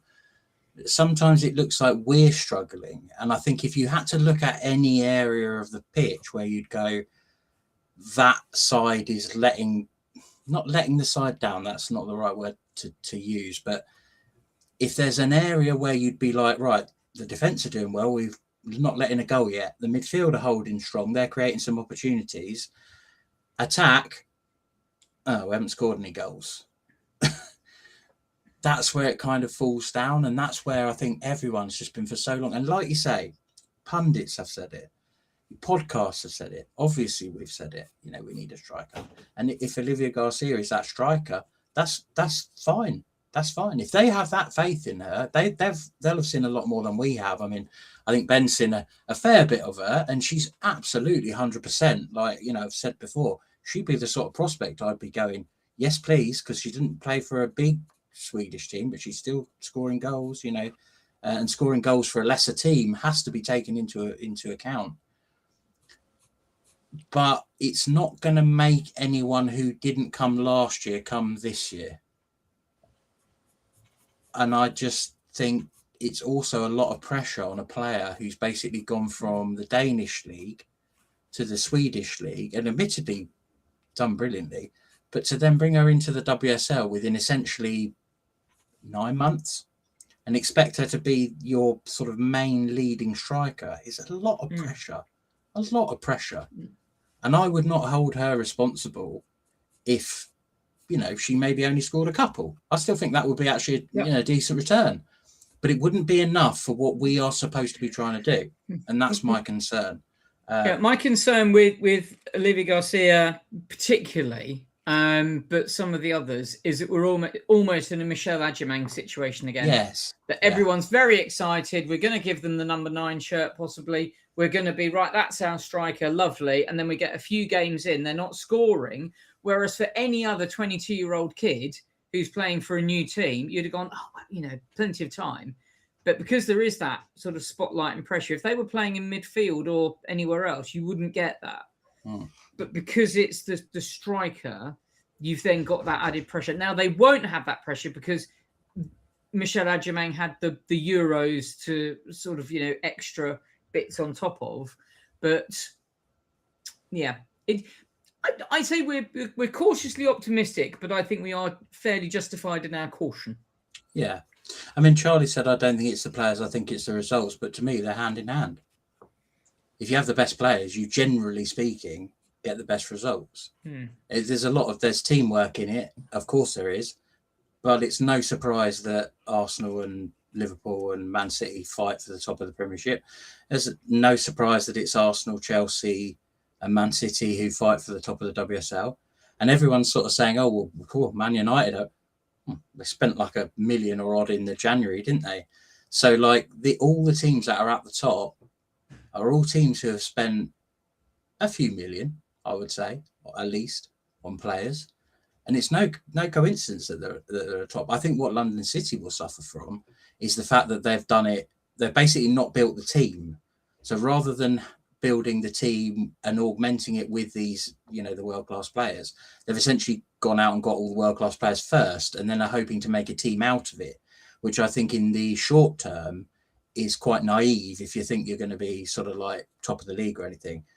Having said that, I still think they'll probably be good enough to challenge a top 4 just based on the players that they've actually signed, because they're so good. They're blooming expensive as well. But also, if they do gel as a team, then they will win the league in the next 2 or 3 years, because they've got by far the most amount of world-class players. So if they do suddenly sort of all click and start playing well, then everyone else is in trouble because London City can outbid anyone pretty much. So yeah, I think it's just, I don't think we can compete with that. I genuinely don't.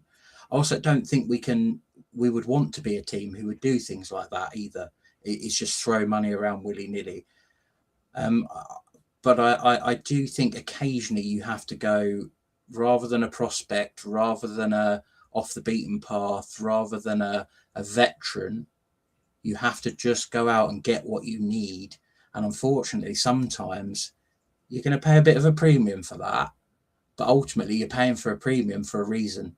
And it's probably because they're either like so good in whatever the league they come from, or they're already in the league you're in and are doing well. And I should imagine that, I don't know if Shakira Martinez was out of contract. I'm not sure about Kirsty Hansen either.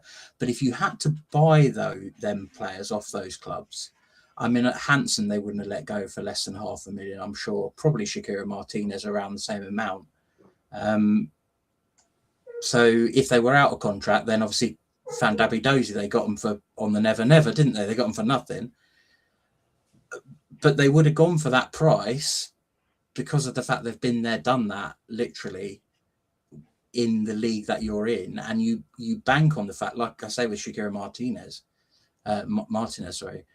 she only scored 6 goals last season, but she was playing for West Ham. You bank on the fact that when you've got her amongst the other Tottenham players, like a Galpset and, Holt and all these players, that she's going to get twice as many chances, 3 times as many chances. And then she becomes a 12 or 13 goal a season player in the WSL. And then she's probably worth $1 million in today's going market. So they've done the exact right thing. They've gone out and got players who are proven in the WSL. Other clubs have gone abroad, but they've gone for like London City have gone for the best players in the world, essentially, in their position that they can get their hands on. I think, Paraluelo from me was a bit of a joke. I mean, if that would be, I will grant you, an oh shit, she came to Brighton. That would be a mic drop moment. But it sounds like, by all accounts, she's probably going to end up at Lyon because Lyon just let Diani go to London City. So it was a Michelle Kang. Oh, well, I don't think she's probably going to, I don't think Paraguay is probably going to want to come play in Bromley, but Diani's 31. This would be a younger upgrade, and then Diani can play in the WSL, and, she's still a very good player and blah, blah, blah. So, it is difficult. It's not a perfect situation. Money isn't endless. We've got a new stadium to pay for and stuff like that.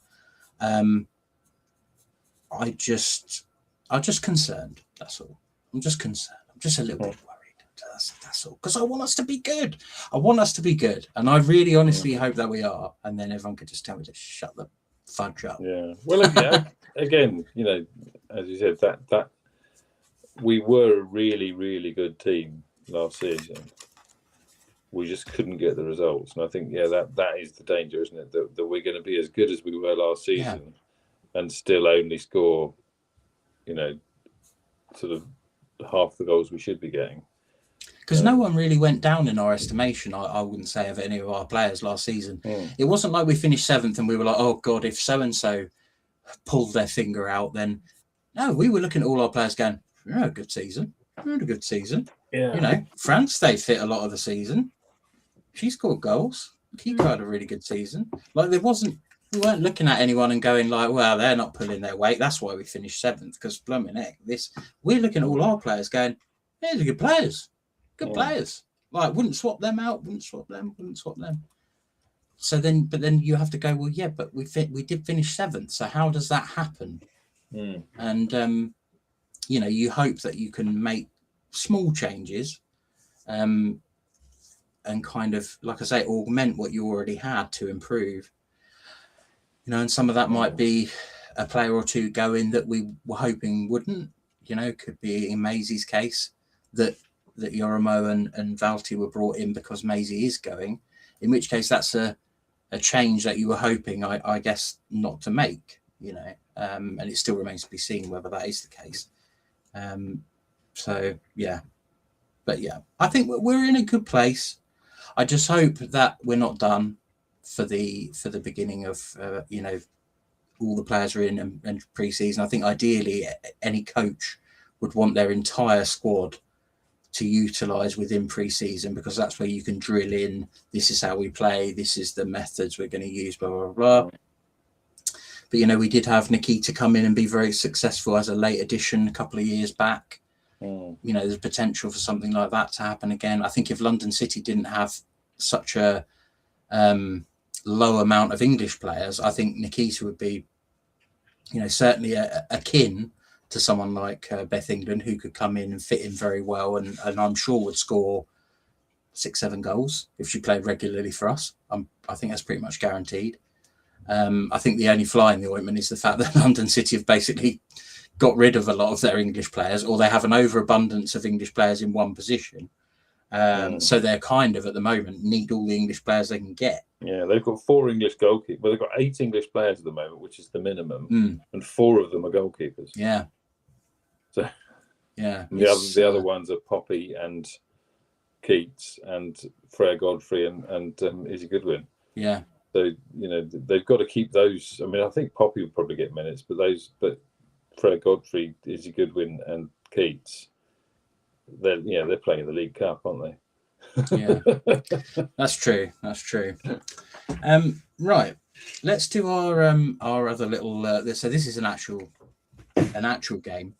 We won't spend too much time sort of discussing each individual choices, but we thought we'd go through each team fairly quickly and just basically give our player that we'd steal from that team and come in to improve our own team.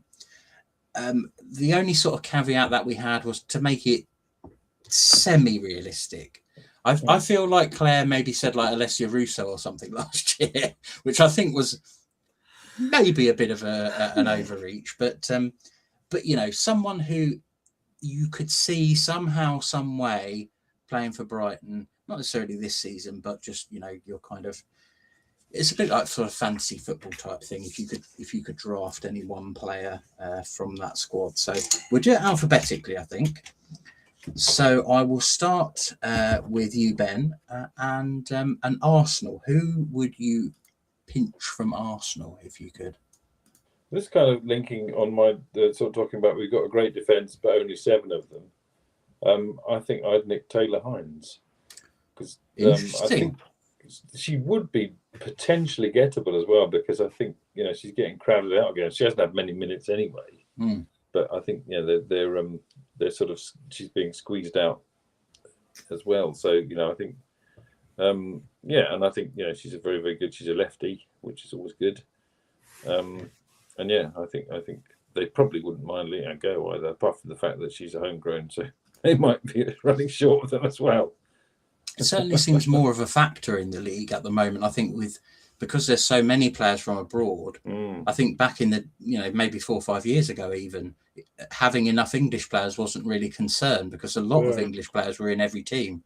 It's getting more and more of a thing where people are having to almost hoard English players just to go. Well, that's the penalty, the price of the WSL being the leading and the richest league in the world. I mean, Barcelona haven't got much money left anyway now, but Barcelona were the big rich club, and you've got Lyon and to a certain extent PSG and things, and Bayern in Germany, but the WSL has got money much further down the ladder than those places. So the big players are coming here, and so the English players are being squeezed out. Abby, how about you? Who did you choose for Arsenal? Well, I was very tempted just to go for whichever forwards are in the teams, but I sort of came down to 2, and that, funnily enough, they're both Australian.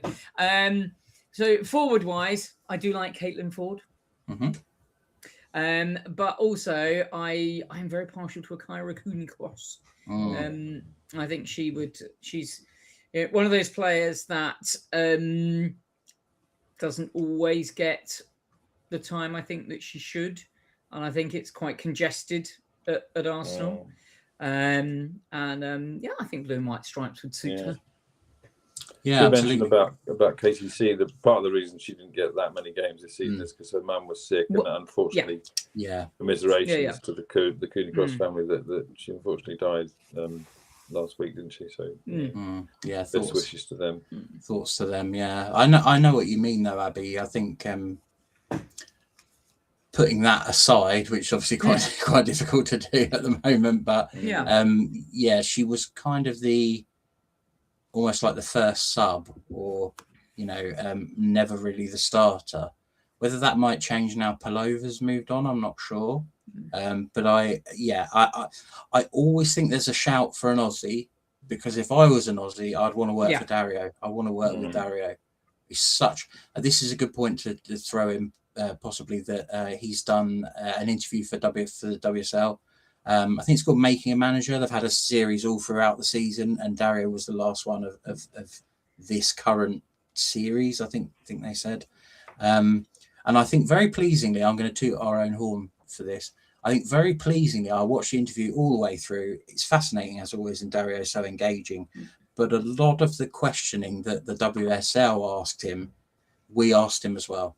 And I think for an organisation like SheGulls to be working along the same lines as the professionals that they have at the WSL is quite good. And a lot of the stories he was mentioning and stuff were the same ones he told us, which again I think is shows how genuine he is. So I think there's always a shout of an Aussie, and that's why I'm keeping my fingers crossed for Holly McNamara, but we'll see. I've gone more along Ben's lines, but I've gone for the third left back on the rank at Arsenal, which is Jenna Niswonger. I think nice Wonga you've got there. A nice Wonga. Very, very good player. That's Australian, doesn't it? It does, doesn't it? Yeah. It probably means it well. Does it mean money in Australia, or is that a British thing, Wonga? I'm not sure. But yeah, she had a very good.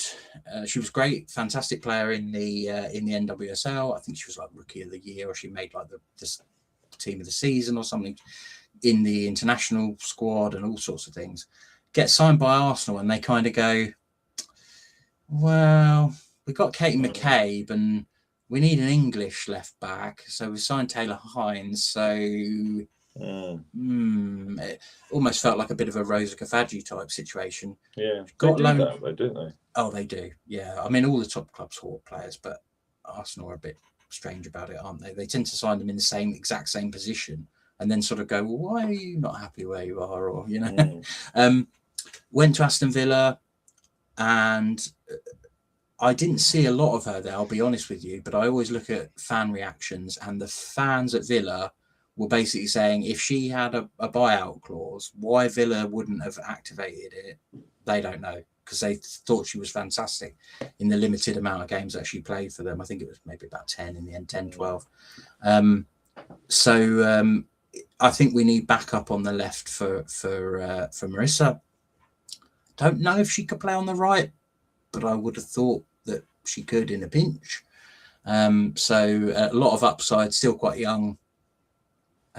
Link up with Maddie. A couple of, we like to have I think didn't Claire say we like to do it like Noah's Ark? We like to do it 2 by 2. So I know we've got 2, haven't we? That's true with OG now. Yeah. So that's true. Well, we'll have to have an extra one.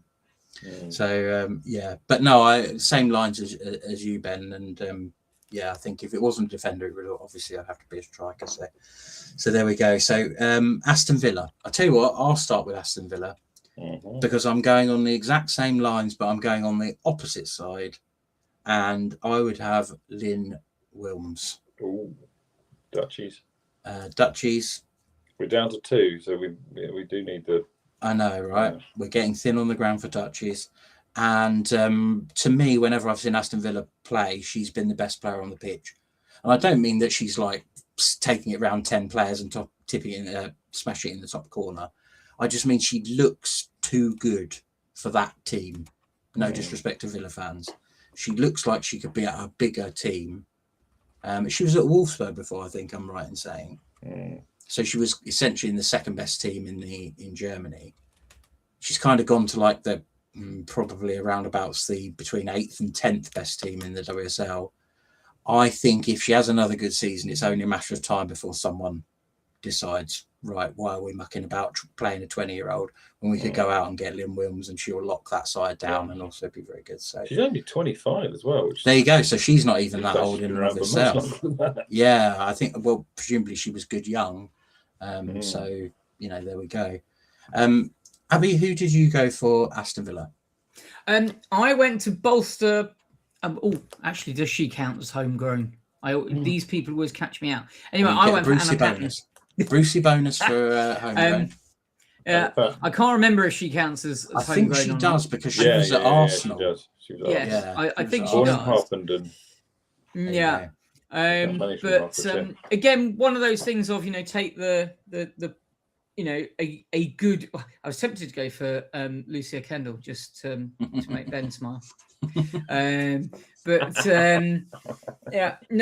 think we've got a very good, strong defensive unit, but I always like to strengthen it, and I think she would just add to that. And if she could learn how to play on her left foot, that'd be jolly nice. But there you go. No, good shout. Good shout. 2 defenders so far. Ben, are you going to break that? That would be ironic, actually, wouldn't it? Taking Lucia Kendall.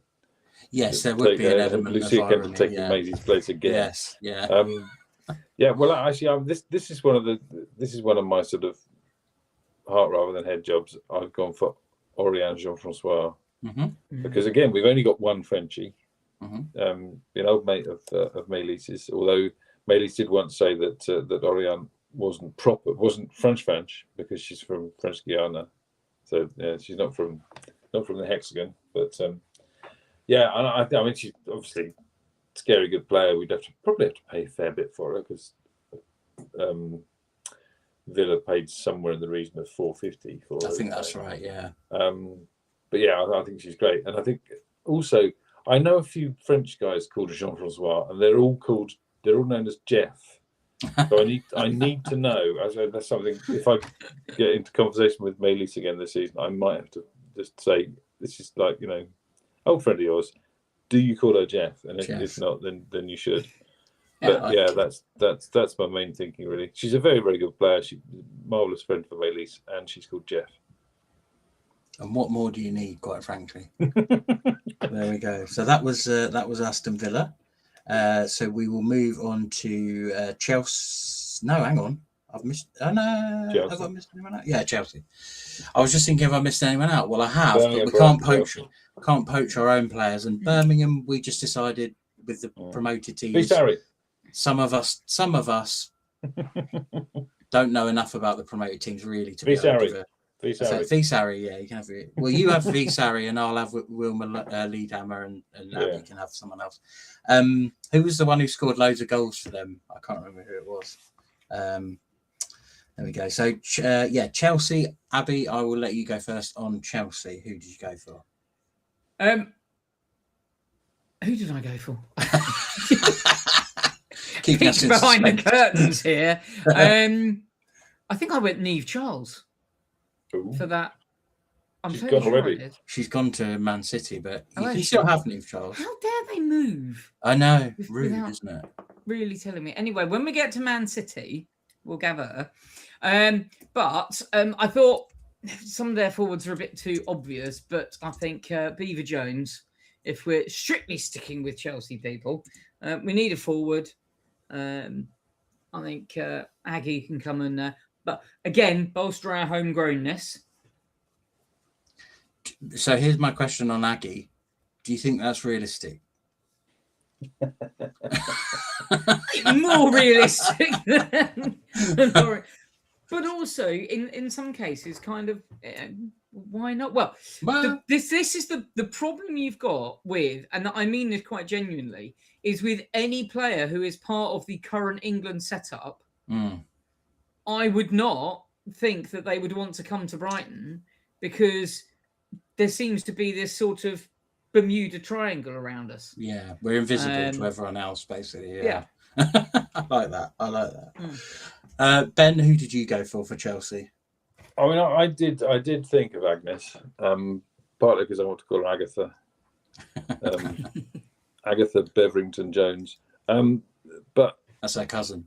I sort of, yeah, I mean, because they did. I mean, they just paid nearly $1 million for Mallard, didn't they? Was it 850 or something like that? So, but then obviously they've lost Sam Kerr and they've lost. Did I say Kerr? That's a bit cross country there. I liked it. That was your pirate accent sneaking in there. They've lost Sam Kerr and obviously Moira Ramirez. You're the best at it as well. Yeah, that's how Moira Ramirez talks. That's my special. She's from Western Colombia. They've lost some strikers and signed some strikers, but I'm going to sneak in there and nick Micah Hamano off them while they're not looking, because we've only got 3 Japanese players, and the Japanese are adorable. So more and more Japanese players, the more the merrier. And I think, I think she could get us some goals. Yeah, and I think probably one of the players, if you had to say someone was a little bit more on the fringes, you'd probably say someone. But they loaned her out, didn't they? Half of last season. So yeah, I mean, I thought about players like Berman and stuff, but they're not on the fringes. Charlie says cap time, but again, cap time plays enough, and Cuthbert, I don't think we know what her injury will entail quite yet. I think they play enough to where they wouldn't want to move. No, you wouldn't get Cuthbert out any more than you get Kim Little out of Arsenal, I think. No, so I went for, just mainly because she's always done well against us, and there's intermittent rumours that she would like to go somewhere where she's actually a starter. And I've gone for Sherka Nusken. I think she could probably go somewhere closer to the top of the league if I was being a bit sort of pessimistic about it. But again, if she was available on the basis of she wants to play regularly, and Brighton was sniffing around that, and you said, look, you're going to be our sort of talisman, maybe you make her the captain or whatever, you could see a world where we could get a player like that. So I don't think we could sign her right now, but maybe if we have a good season this season, let's keep our fingers crossed, and she still doesn't get played as often as she would like to, then I'd love to sign Nusken, because she's a very, very good defender, but she also scores blooming goals against us, which is very highly irritating. Yeah. And Brighton do like to sign players who are good against them. They keep scoring own goals in that case, don't you? Yeah, so I've gone for Sherka Nusken, but Chelsea was tough because they are in a lot of competitions. They rotate their players a lot, and I think unless you are a player who went out on loan like Hamano, or a player who very, very rarely features, then it's going to be hard to prize them away. So. There is also the option of taking Lola Brown back, because she's a Sussex girl. So that's a good shout. She should be at Chelsea. She should be ours. She should be a Sussex. And she's gorgeous. Sussex by the sea. Okay, next one I have is Everton, and I think it's Ben to start on Everton. Well, this is a tough one, because it's Everton, but it's Ruby Mace, isn't it? Basically, anyone not got Ruby Mace? It's Ruby Mace. Let's move on. I mean they've got a couple of good players, but it's Ruby Mace. I mean they're probably not going to go down, but it's Ruby Mace, isn't it? Basically, I think so. She's quite clearly. I think she'd pretty much improve most teams, even the top 4 teams. I think there's a shout that she improves them as well to a certain extent. Gargo's just gone, but they've just bought Mouchon. That's right, yeah. So almost like a straight swap. They signed another player from Leicester as well, didn't they? Because someone was saying, I saw someone on X basically saying, "Oh, they're going to be the one who hoovers up all." No, they've got what's the name? Quick one winger used to score against us as well. Oh, Kane. Yes, Hannah Kane. That's it. I thought she was going to go to Liverpool. She looked like a Liverpool player, but Everton will do. I think. Well, it said welcome back, so she must have been at Everton before. So I suppose it makes sense. Yeah, but it's definitely Ruby Mace. So I think if we go by the order that we were going in, it's me, again. So that makes it Liverpool, I believe. I have gone with eternal hatred of a player, but I'd like him if they play for us, Kerry Holland. Oof. Mainly because every time I watch Liverpool, every good thing they do goes through Kerry Holland at some point. I've not always been a massive fan of the way that she's portrayed herself on the field when she's been playing against us. But I do genuinely think that for Liverpool, who don't have a ton of those players, the fact that so much goes through her, and when she's not playing, they miss her so much. I would say Kerry Holland. So I will throw it to. I'm not sure what order, but I will go to Abby. I was first then last time. Oh, were you? Sorry. Just everybody agreed with me, and we moved on. There we go. Yeah. So and I did Villa. So Abby was first next time. But yeah, I can't remember what order we're going after the first person. But yeah, Abby, you go for Liverpool.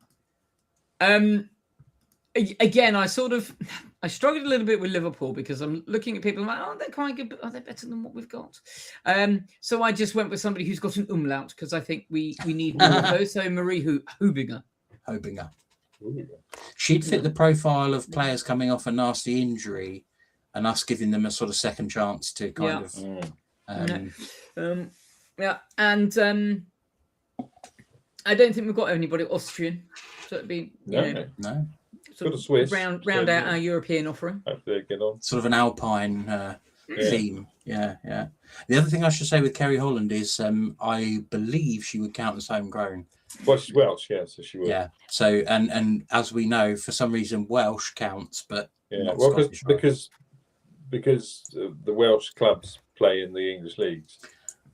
It's only. I suppose that makes sense. Yeah, I suppose that makes sense. Yeah, they do have their own national federation, though. Yeah, so that's why it surprises me. But Cardiff and Swansea play in the and Wrexham play in the boys' English leagues, don't they? So that, I presume that's why. I presume. But yeah, I mean, she's from on a postcard. There you go. She's from Yorkshire, been all the way through British English clubs. So there you go. Yeah, so she'd be golden. How about you, Ben? What did you go for Liverpool? On the theme of someone who's coming off a serious injury and us giving her a second chance, I've gone for Big Sophie. Yeah. Roman. That's a good shout. I mean, she's better looking, but she's a bit of a sort of female Erling Haaland. We've only got 2 Norwegians, so we need more of those. And yeah, I mean, she's a big presence in the box. Marvelous stuff. And yeah, I think and we've also we lost to Sophie, so obviously we signed Sophie Pesquet, but we need another Sophie. We need more Sophies. That's a really good shout actually, because I think if there's a profile of forward that we do not have, it is the tall player for headers, things like that. I think Maddie does a really good job. She's great at holding the ball up, and she actually wins a surprising lot of headers. But as in terms of leading the line forward, if you look at players like Garcia and Camacho, they're not the tallest or most powerful. So I think. Well, I mean, Carla's 5'8". She's taller than she looks, I think. She's not short by any stretch. But yeah, so Roman Haug is 5'10". So she's smaller than most of our defenders. But bigger than most of the forwards. Absolutely. There we go. So that makes Abby to start next for London City Lionesses. I mean, it's take your pick, really, isn't it? I think the realistic bit plays heavy. I know, but it's almost the opposite of poor Everton, isn't it? Yeah. You would 90% of the team, you'd go, oh, all right then. Being realistic, a little bit of head and heart and everything we've spoken about as well. I really would not be sad to have Nikita Paris back. No, I think that's a good shout. She knows Dario. She knows the team. I think she's the sort of player that if you give her a chance and say you will play first team, you will be starting, you will be our person, that she'll run through a brick wall for you. And I can't see her being happy with all these other people coming into LCL and just being, well, you're a token English player, so you could just sit there fulfilling the cap. I think she's still got something to prove because she hasn't officially retired internationally, I don't think. I think you might be right. Yeah, I think she's one of those players that we all assume is just not going to get back in the team. But unlike Fran, I don't think she sort of outright come and said it. So again, potentially coming to Brighton's not the best place to come. But I think she would tick a lot of the boxes that we were talking about earlier, with the experience, the proven goal scorer, really bring on the other people. And also she knows the system, and this late in the off season, she could just slot straight back in, go into a rolled locker, like nothing's changed. Yeah, I think that is eminently possible, and I do think if the reason is that London City have only got 8 English players at the moment, and they well know they're not going to have 6 goalkeepers on their roster or whatever it is that's silly. I was about to say we could lend them Hannah Poulter. Yeah, that's true. They've got loads of English goalkeepers there. They need to get rid of a few. Yeah, I sort of wonder if that is a possibility, but they're kind of going, we need to make sure we're covered and we've got enough English players before we let you go out the building, sort of thing, in case the 2 or 3 we've got coming in fall through. And then we're like starting the beginning of the season where we can't register 2 or 3 players because we haven't got enough English players. So I think that could be a genuine possibility. So I think that's a good shout.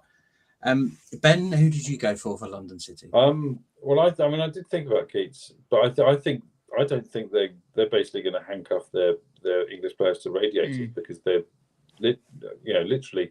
I mean, they can't have 5 goalkeepers on their books in their squad because that would be stupid. And which means, well, one of them they have to let Letty go, which they won't want to do, and then underneath Merch they're all sort of quite inexperienced as well. So I don't think they can possibly let any of their English outfielders go because they'll be screwed otherwise. So I hope they do. But which means Keats is going to have a miserable season because I don't really see many minutes for Keats.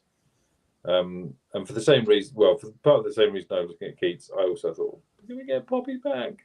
I miss Poppy. But actually, I've gone for Rufiat Imran. Again, because we need another Nigerian to make a pair. And I think she's still a bit unrefined, as it were, a bit of a rough diamond, but she's frightening. The pace she's got and that kind of stuff. So I think, a couple of months under Dario, chip a couple of the corners off her, and I think she's going to be amazing. So, yes. Cheers, mate. Well, Ben, cheers, mate. Good news. I've gone for the same. I've gone for Imran as well. I thought about Izzy Goodwin because I think she's another player who's just going to get sidelined. I don't think she can. She's going to go from basically being their star striker to probably being a perennial bench player because they've got all these worldies. And I don't think that's a good situation for her. But I think, like you say, even if they do get a few English players in, I think it's probably more likely they let someone like Nikita go than they would Goodwin because they would see more of a future in Goodwin. They'll let Sophie Hilliard go. Well, yes, of course. They'll let the goalkeepers go first, But yeah, I went for Imran as well. I thought she was really good against us. She was probably their best player when we played them away. She kept getting down our right-hand side over and over again, putting some really good balls, but just no one was really there to get on the end of them. And I think she profiles quite differently to Marissa, but would provide cover there. So and again, like you say, we could do with another Nigerian player. I think it's official. Comfort's not coming back to back up Chia. Now we've got 4 other goalkeepers under contract. So I think that's a great shout. So there we go. That means we are back to Ben, I believe, for Manchester City. Yeah, this is a toughie again, isn't it? I mean, it is. Just at Broadfield back in March, was it March? Whatever it was, just the sight of Kirsten Kasparai and Yui Hasegawa wearing Brighton shirts was You know, I mean, I'd probably sell everybody else to get Yui Hasegawa. But that, I mean, it's not going to happen, is it? So, again, coming off an injury, still having trouble sort of proving herself and finding her feet in things. And I think, again, another Aussie, I'm going to get Mary Fowler. So Did anyone not go for Mary Fowler? I thought I'd round out our Swiss contingent. Okay, that's fine. Okay, so I'm just going to hand up, say I went for Mary Fowler as well for the exact same reasons. So Abby, but yeah, I mean, I would 100% go for Mary Fowler as well. She's one of those players that I think has been around forever. But just going on the, who seemed to, be a thorn in our side, and Iman Benet was that. And she rounds out the Swiss contingent. So we have this nice equal thing. Charlie, I don't think Miedemar is a realistic choice. Well, my girlfriend's just gone there. She's trying to avoid Beth. That'd be quite funny, wouldn't it? He said Putellas for London City. Maybe Vivi went to Man City to get away from Beth, and now Beth's followed us. She's going to have to come south. She's going to have to go again. Yeah. I think they're both good shouts, to be honest with you, because I could easily see Benet getting a bit frustrated because Bunny's there long term now. I think there's a couple of players who are City through and through, like Hemp and one or two others. So I think there is a potential, if Man City get a chance to sign some other worldie, that Benet is not getting the opportunities. It's something that only Abby is going to understand here. We could get muffins if she comes, because you know where she's from. She's from Yverdon-les-Bains. Abby's not getting. Still looking puzzled. Oh, no. Why am I struggling with that? Is it a cycling joke? No, it's a cabin pressure joke. Yeah. That just means I've got to go and re-listen to all of them. Yverdon-les-Bains. There you go. They make good muffins there, do they? They do. Well, it's the job interview. Right. Okay. Yes. Yeah, there we are. Sorry, everybody. Just cut that bit out. Yeah. It'll stay in, and then everyone will just write in and say, "What was that bit all about?" Yeah. I to be honest with you, I think Benet might actually be more realistic than Fowler, because I actually think there'd be if Fowler was on the market, I think there'd be a hell of a lot of clubs who would be interested in signing Mary Fowler. And also, she's got a bit of a celebrity presence now, in a good way. She's doing a lot of good things and stuff for Aboriginal ethnicity and things like that. And she's doing modelling, and she's spoken out about some of the tough times that she had with racism when she was at Montpellier. Was it Montpellier? Yeah, I didn't want to get the wrong team, Montpellier. And she got given a bunch of bananas or something as a present, it was horrific. So I think she'd have her pick of clubs, but I do like the Australia. I might just come and play with Dario. So she's don't think she's got any history with him. No, but just wanted to work with your fellow countrymen. Especially an inspirational one like Dario. But yeah, I think probably Benet might arguably be more likely to sign. But back to, I'm not quite sure who Charlie is commenting on in the chat and saying she's getting older. I don't know if that's Miedemar or Mary Fowler. No, Miedemar. Because I always think that Mary Fowler is older than she is. She's about 14. Yeah. Which is, it's just bonkers. Every time I look, I've just looked up her age. I'm like, she's not 23. But so according to Wikipedia, she's 23. Which is just bonkers for somebody who feels like she's been around forever. So I would really love Mary Fowler to come and round out the Australian contingent. Yeah, that'd be lovely.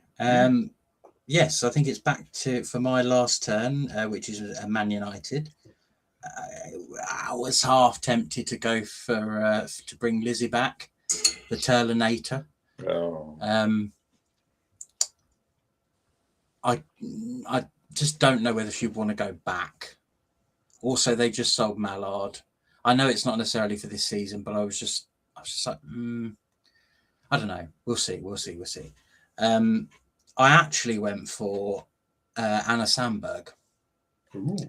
Because they just signed, I think her name's Andrea Medina, who is a very well-regarded left back from Atletico Madrid on a free. They also have Gabby George, who can play over there. And I almost thought about Gabby George, but in the end, I thought, I wonder which of the two. And it came down to homegrown. And I thought, actually, they might prefer the home. If they had to lose one or the other, they might prefer to keep Gabby George because she can play at centre-back or left-back. And she's also homegrown. So I went for Anna Sandberg. But I think any of those quote-unquote top four, you're looking at players who are possibly getting edged out for game time or whatever it may be, or maybe they've been out on loan or something like that. So, Charlie's gone for another easy get. Easily we could be able to sign Vangerheim. Yeah, I'm sure she'd jump at the chance to pop down to Brighton. They might loan her to us, but I don't know whether we don't want to go down that route. So there we go. Ben, who did you go for Manchester United? I actually did think about Wangerheim because I think she got there and it wasn't quite what she was expecting. I agree. But I think that's Man United all over. And you could almost, apart from Ella Toon, you could almost get anybody out of there if you promised to be nice to them. But I think actually I'm going for Terry back because I think she has been edged out, and even though Mallard's gone, I think she's still going to be edged out by like Wangerham and Schuler and various others. So I think she's sort of going to be looking around. Obviously, they haven't got Champions League either. She's a Man United fan. She's played for Man United now. She doesn't need to prove herself any longer. Whatever. She's got the shirt she can put on her wall. She might like to come in.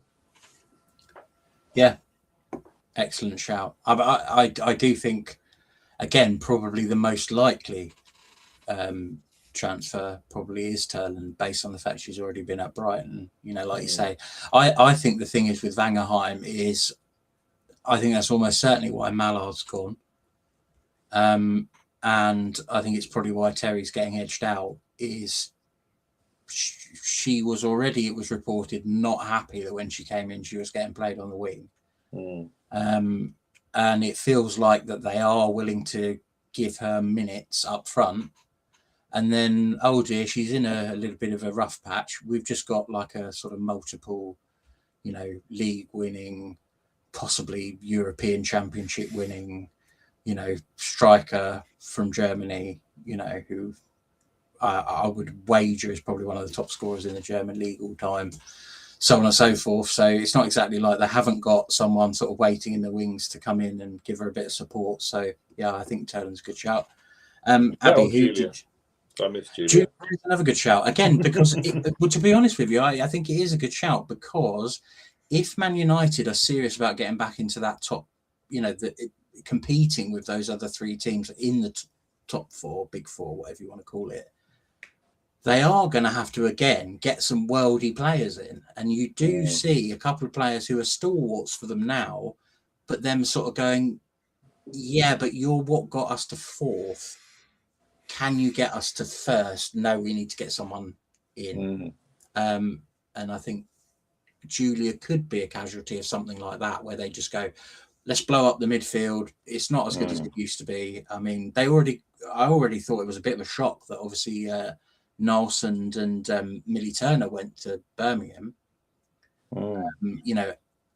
Would I have been an advocate for that for Brighton? Probably not on the Turner side, because I don't think we need a centre back. But what a pair of signings for Birmingham. Very experienced in the WSL. Nelson is incredibly experienced at international level. Like I said, Millie Turner's been a solid defender in the WSL for many years. So what a capture for them. But that almost felt like Man United going, yeah, you're good and you got us here, but we think to get from here to there, we're going to have to say goodbye, thanks for your service, and off you pop. Julia's very good at getting Liv Smith sent off as well. So. That's very true. That is very true. Abby? Who did you go for Manchester United? Well, I was tempted to go in for Bizet until I remembered that she's off on maternity leave for a bit more. So I went for Elizabeth Turland. There you go. Yeah. I do think Bizet's same possible. reasons. She knows our system. Admittedly, she didn't play under Dario, but I think she would, fit back in. She's a proven goal scorer, WSL experience, everything that we've said we want. I would be. There's not actually a lot of players that I'm happy to sort of say, come back. Sometimes I think you're very much you've moved on, have a lovely career, but thanks for everything you did. But I think she's one that I would really, really like to see back in sort of like the Brighton shirt and get the opportunity to watch, because I sort of missed her. I think she was just leaving as I sort of really started, watching more regularly. So yeah. I think it would also be really pleasing to see her in a Brighton team that actually creates her chances.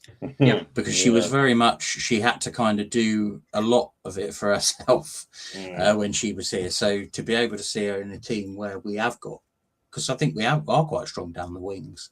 I think we are quite strong in midfield. I think she'd get a lot. She'd probably get a similar amount of opportunities as she does for Man United, but she'd play every game for us. She'd start every game, and I think that will probably lead to, at least double-digit goals. So yeah, absolutely, I can go along with that. So that means I was second. So that means Abby, you are first for Spurs. Spurs, or as we are now calling them, Brand 2.0. Yes. Brand B. Yeah. I was trying to think who I went for. I'm trying to keep up with who's moved around. Shakira Martinez. Yeah. Before she's got her coat off. But the thing, I'm amazed. If she was available, why is she not with us? If she was on the move, why is she not with us? I mean, fair play to Tottenham for getting to her, because I thought she was going to go for, if she was going to move on, I thought she was going to go to one of the big four for no other reason than they were hoovering people up so that they don't go to people like Tottenham. But I just can't believe that if she was available on the transfer market, that we couldn't have got her. But that would be my first choice from Tottenham. Mm-hmm. Yeah, I mean, there's a world where she doesn't light the world on fire at Spurs and she becomes available, and in a different system. I think as sure as you can get as someone who's scored goals in the league, there's always a question about whether they're going to fit in under the manager, with the style that they're being asked to play. So it could happen. Yeah. Ben, who did you go for Spurs? I was going to say the funny thing about Shakira, apart from her hips never lying, is that it was only really that one season where she was blasting them in. She got sort of 5 when she was out on loan to Freiburg, and then came back and got 10 in 12 games for West Ham. But before that, when she was at Frankfurt, she wasn't setting anything on fire. So how old is she? Getting on. No offense. Hang on, let's have a look. She is 25. She's been around for a while, but see, that's the thing. I think if you're going back 4 or 5 years, and that's when she was struggling, she would have been, or not struggling, but she wasn't blasting them. She would have been 21. So yeah, I'm trying. Look, you've slagged off our forwards. You've said that we've got absolutely blinking rubbish people up front for us. So I'm just trying to even it out by slagging off some other teams. Blimey. I thought this was supposed to be a Brighton fan podcast. Right. I'm trying. Yeah. Anyway. Actually, I've just changed my mind because I was going to go for Olivia Holt, but I don't think you get her out of there. So I looked at her, but she plays a lot for them. Yeah. And she was really good last season for them. So I think she kind of. So I'm going Martha Thomas. Because I've always liked Martha Thomas. Not a bad shout. I think. I mean, she sort of doesn't get a lot of goals, but she gets good goals and timely goals and stuff like that. We've just lost our Scott. We could do with another wee Scott, even though actually she's kind of from Dorset or something, isn't she? But Wiltshire even. Actually, she's 30 as well. So, but yeah, I think she's sort of quite an exciting player when she gets to play, and she's not. She's already been edged out of Tottenham, because she went out and Liverpool, didn't she? Yeah. So I think she scored a few goals for them. I don't, not loads, but then she wasn't playing loads. But I saw her name on the score sheet a few times. Yeah, for Liverpool. So I think she's gettable, and I think I've always liked her. I think she was at Man United, I think, before, wasn't she? Yes. And again, I don't think like mega prolific, but always like neat and tidy on the ball, and you know, and you, at the end of the day, we can only pick from players we can actually get, can't we? So you know, I think that's a good shout. I went along the lines of the had a nasty injury and come back and hopefully do well. And also they're a team, they're a very Scandinavian team, and this player doesn't really fit into that. And that's Mete Oros, who I think was at Real Madrid before she went to Tottenham. So a pretty good team in Spain. I think she was pretty good for them, but you know, Real Madrid are no Barcelona in Liga F. Although they're trying this season, they're going to try. I still don't think they'll even sniff close, but you know, they're giving it a damn good go. I think it almost feels like Barcelona are coming down to them rather than them going up. Slightly, but the thing is with Barcelona, it's a little bit like the men's team with Barcelona. They'll sell their players or whatever. They go to other teams, and then they go, "Oh yeah, we just got this 18-year-old kid." Yeah. Turns out they're as good as everyone else as well. You know, like I think is her name Sarah Jordi or something. She's already like basically playing as well as like Putellas and not Putellas, sorry. Who's the one? Bonmati. That's what I couldn't think of. Brain fart. You know, she's already like playing alongside Bonmati, and people are saying, well, Bonmati sort of almost getting a bit phased out in terms of, you know, it's crazy. It's obviously the system like we have over here, where they just hoover up all the academy talent. So basically they're like, you know, oh dear, this 30-year-old player's had to go. Oh dear, we've got 5 18-year-olds out the back that are chomping at the bit to come in, you know. I think someone was saying like I think it might have been Kabasi who played in the World Cup last night, still at college or something, playing in the World Cup. I don't know. It's insane. But yeah, Mete Oros, I should say. I'm pretty sure it was either her first season or her second season was really, I don't know whether she did an ACL or what, but she was out like the whole season. But I think it may have been her second season. I think the first season she looked like a really good player, like she would be an asset to Spurs, but I think maybe she had 1 or 2 niggles and she's been a bit injury prone. But I sort of think with them being such a Scandinavian heavy team, I don't know if a sort of ex-Real Madrid Spanish player is necessarily, you know, on their list of, oh, we best keep her. We need to, you know, we'll let other players go, you know. So I went for her, but it's not really in a position of need, so I'll hold my hands up to that. So there we go. Spurs is a tricky one, I think. There we go. Maybe a year or two ago there would have been players chomping at the bit to get out of there, but now now it seems the other way around. So Charlie in the comments mentioned LGW, little Nella Gunny Williams. That would be another one coming back off an injury. She pretty exciting and stuff, but just had some sort of brain surgery. Hopefully she's recovering well. Yeah. Again, yeah. To me, Lena Gunning Williams is no better a prospect than the prospects we already have.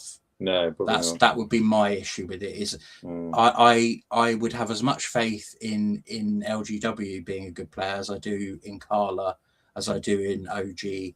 So why bring in a player who's not been in your organisation? But she would be homegrown. That is, I was just about to say, because she's homegrown. Yeah, that is a a good reason. I wouldn't mind if she came in, to be brutally honest with you, as long as she was, you know, thinking, well, I'm going to get some minutes off the bench and stuff like that. I think she'd be a good signing. It's only if she would be like, well, I'm only going to leave Spurs if I'm going to get regular game time. I don't think she's quite there yet, but I mean, she's from Enfield, so she's basically grown up a Spurs fan as well. So exactly. And that means I think we're all the way back around to the start. So I think it's Ben for our last team, which is west of the Ham. I mean, really. Yeah, blimey. Yeah. I mean, seriously? Charlie says Vivasay, who was one of my... I mean, I do like Vivasay, actually. Gives as good as you get, hard as nails. Kicks people, is kicks, doesn't complain. Puts a but shift no, in. I think after watching her at the AFC, the Asian Champions thing, I'm going Rico.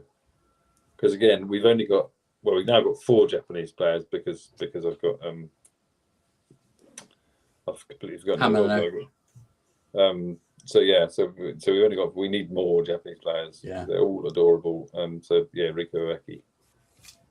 I have also gone for Rico Ueki. So that leaves you, Abby, to be either the combining of the third or the dissenting force. Again, I had a choice of 2. I had if she was available, why the hell hasn't she signed with Brighton to, again, balance out our French contingent, which is Kelly Gargo. Mm-hmm. If she was available, why has she gone to West Ham from Everton? Yeah, it doesn't make sense to me that she wasn't on our list, because I think if she was on our list, I think she would have, loved to have come here. I think I can tell you probably why they weren't on our list, and that's, I'm pretty sure they both cost over £500,000. Yeah. Mm. And I think what West Ham did was they essentially went, well, the money we got from Martinez, we're just going to, who's the best striker we can get for the same money and is willing to come to West Ham, because that's another consideration. Yeah. And it was Kelly Gargo. Yeah. I think that, and I think that's... We knew she was upset at Everton. She'd wanted to go in January, and then basically they sort of made peace, and I'll stay on, and Well, they made peace by sacking the manager. Basically, yeah. But she was on the bench a lot even after that, wasn't she? Which you were sort of like, okay, well, surely you should be trying. So on the understanding that she might not be a realistic target. Okay. I do like, and she played really well against us, and it was only took Chia sort of taking her legs out that she didn't score, and that's Fionn Morgan. Yeah. I think she's a really interesting player, and I think she's one of those people that really brings something on and off the pitch. And I don't know how here's every single aspect of my life as a footballer goes down with the you will not use a camera within 15 miles of Lancing. I don't mind the players doing it. Yeah, I think it's I think she's a really, really interesting and exciting prospect, and yet she did play very well against us. And I think Chia just sort of had to scythe her down to stop her. Maybe we can get her cheap when West Ham get relegated.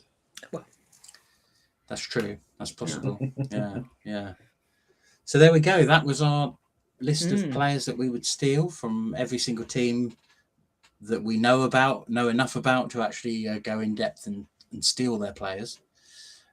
So hopefully you found that interesting. Players that, who knows, maybe one of them will still end up coming to Brighton. We just, there's time for anything to happen. Anything, literally anything. Please, please anything you like. Yes, so a bit of fun there for our season. And basically we've done it again. We've done a podcast where we basically said there's nothing to talk about, and then we've done 2 hours and 23 minutes.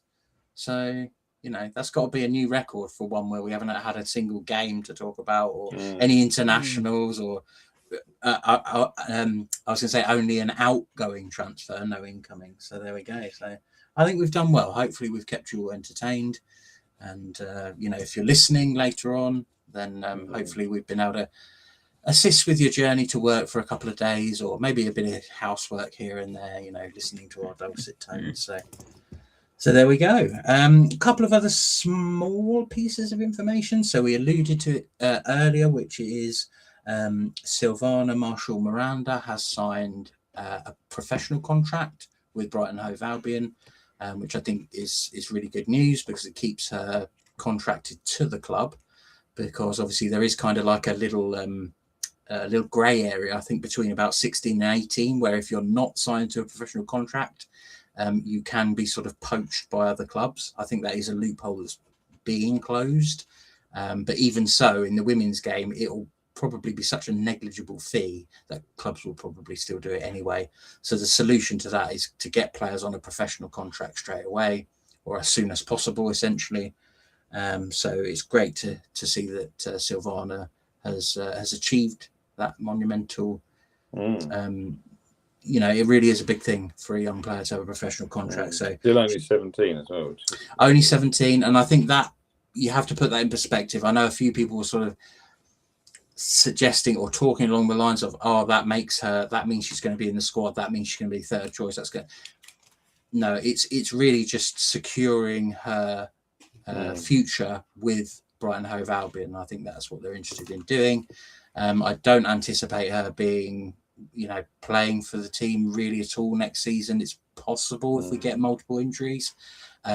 She may be the third keeper on this occasion, but quite frankly, she'd probably be better served being with the under 19s or the under 21s, depending on the competition, because she'll actually get game time. Whereas if she's just a kind of a third choice goalkeeper, she'll often be just going places just to go there and kind of just not even really sit on the bench some of the time, depending on how many goalkeepers they name on the bench. So I think best thing for her, contract under her belt, fantastic achievement, settle down, knuckle down in the unders, and give it a couple of years, and hopefully she'll be up and competing for some of those first team places. So very good news there. We have a little bit of announcement personally. I don't think this had been confirmed when we did last week, so excuse me if I'm repeating it. I may have just mentioned it as a possible, but we are in fact doing a live podcast on the 29th of July, I believe it is. It is a Wednesday. Now, when I say a live podcast, it will be filmed and recorded live, but our intention is still to show it and broadcast it on the Monday. So just to avoid confusion, because people might have thought we were streaming it direct from there, and we will only have had a podcast two nights before, we're going to kind of make it more fun, more games, more audience participation, all that sort of thing, so that we can then put it out the following Monday and it will still all make sense. It won't be sort of out of date or anything like that. So if you would like to come along and join us, the tickets are free.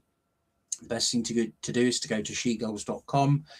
There is a post there, and within that post is a link to get the tickets. It's absolutely nothing to pay. It's entirely 100% free. We're only asking for people to pick tickets up on the basis of it really helps to know numbers, because they've got 2 rooms at Crossbar. One is about sort of 15-ish and one's about 35. And I think the one with 15 would be ideal if we don't need to have the bigger room. So it really would be helpful to know numbers in advance. And equally, if all you can do is just email us and let us know that you're intending to come, even if you don't go out and get a ticket, that would still be very, very useful. So you can do that, obviously, again, via SheGulls.com. The other thing I would ask is please use the Crossbar to, buy your drinks and things like that. They're allowing us to use the space.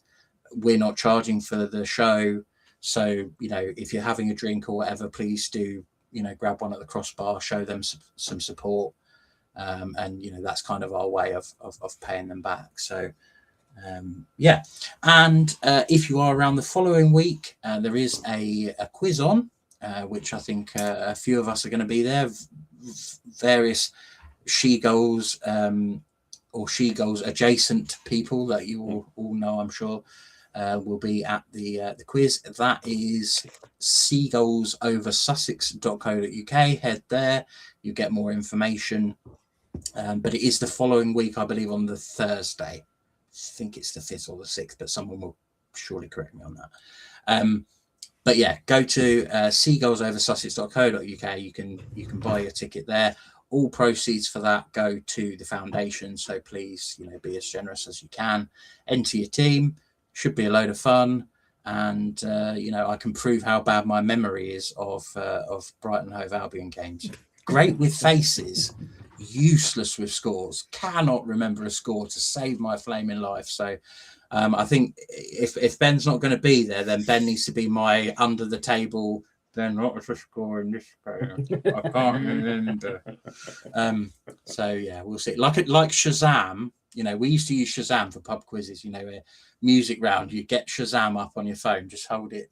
What's that? Oh no, I'm just getting a text, and then it would tell you the name of the song. I'm going to do that with Ben, but for scores.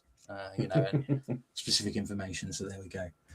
Any other business I've forgotten about that anyone can think of? I think that's everything. I think that's a lot. I think that's a lot. And we have just ticked on to 2.5 hours. So that seems a good place to end it. So that is going to round off this week's show. Remember, you can find us at SheGulls on X or Twitter. And of course, Instagram, run by a friend of the podcast, Steve Gibbs, over there in Germany. You can, as mentioned, find us at SheGulls.com, where there are links to all our other areas of interest, including the Patreon. Thank you, as always, to our Patreon supporters. That is Angie, Jess, and Ben. Thank you so much for all your support. Do go to the Patreon page if you would like more information. You can also head over to Facebook, search for SheGulls Podcast, and we should pop right up there. And also, whilst you're there, do give Brighton women fans a follow for more sort of general Albion chat. That's where all the chat goes down over on Facebook. So I think all that remains for me to say is a massive thank you to you, Ben. Well, thank you all.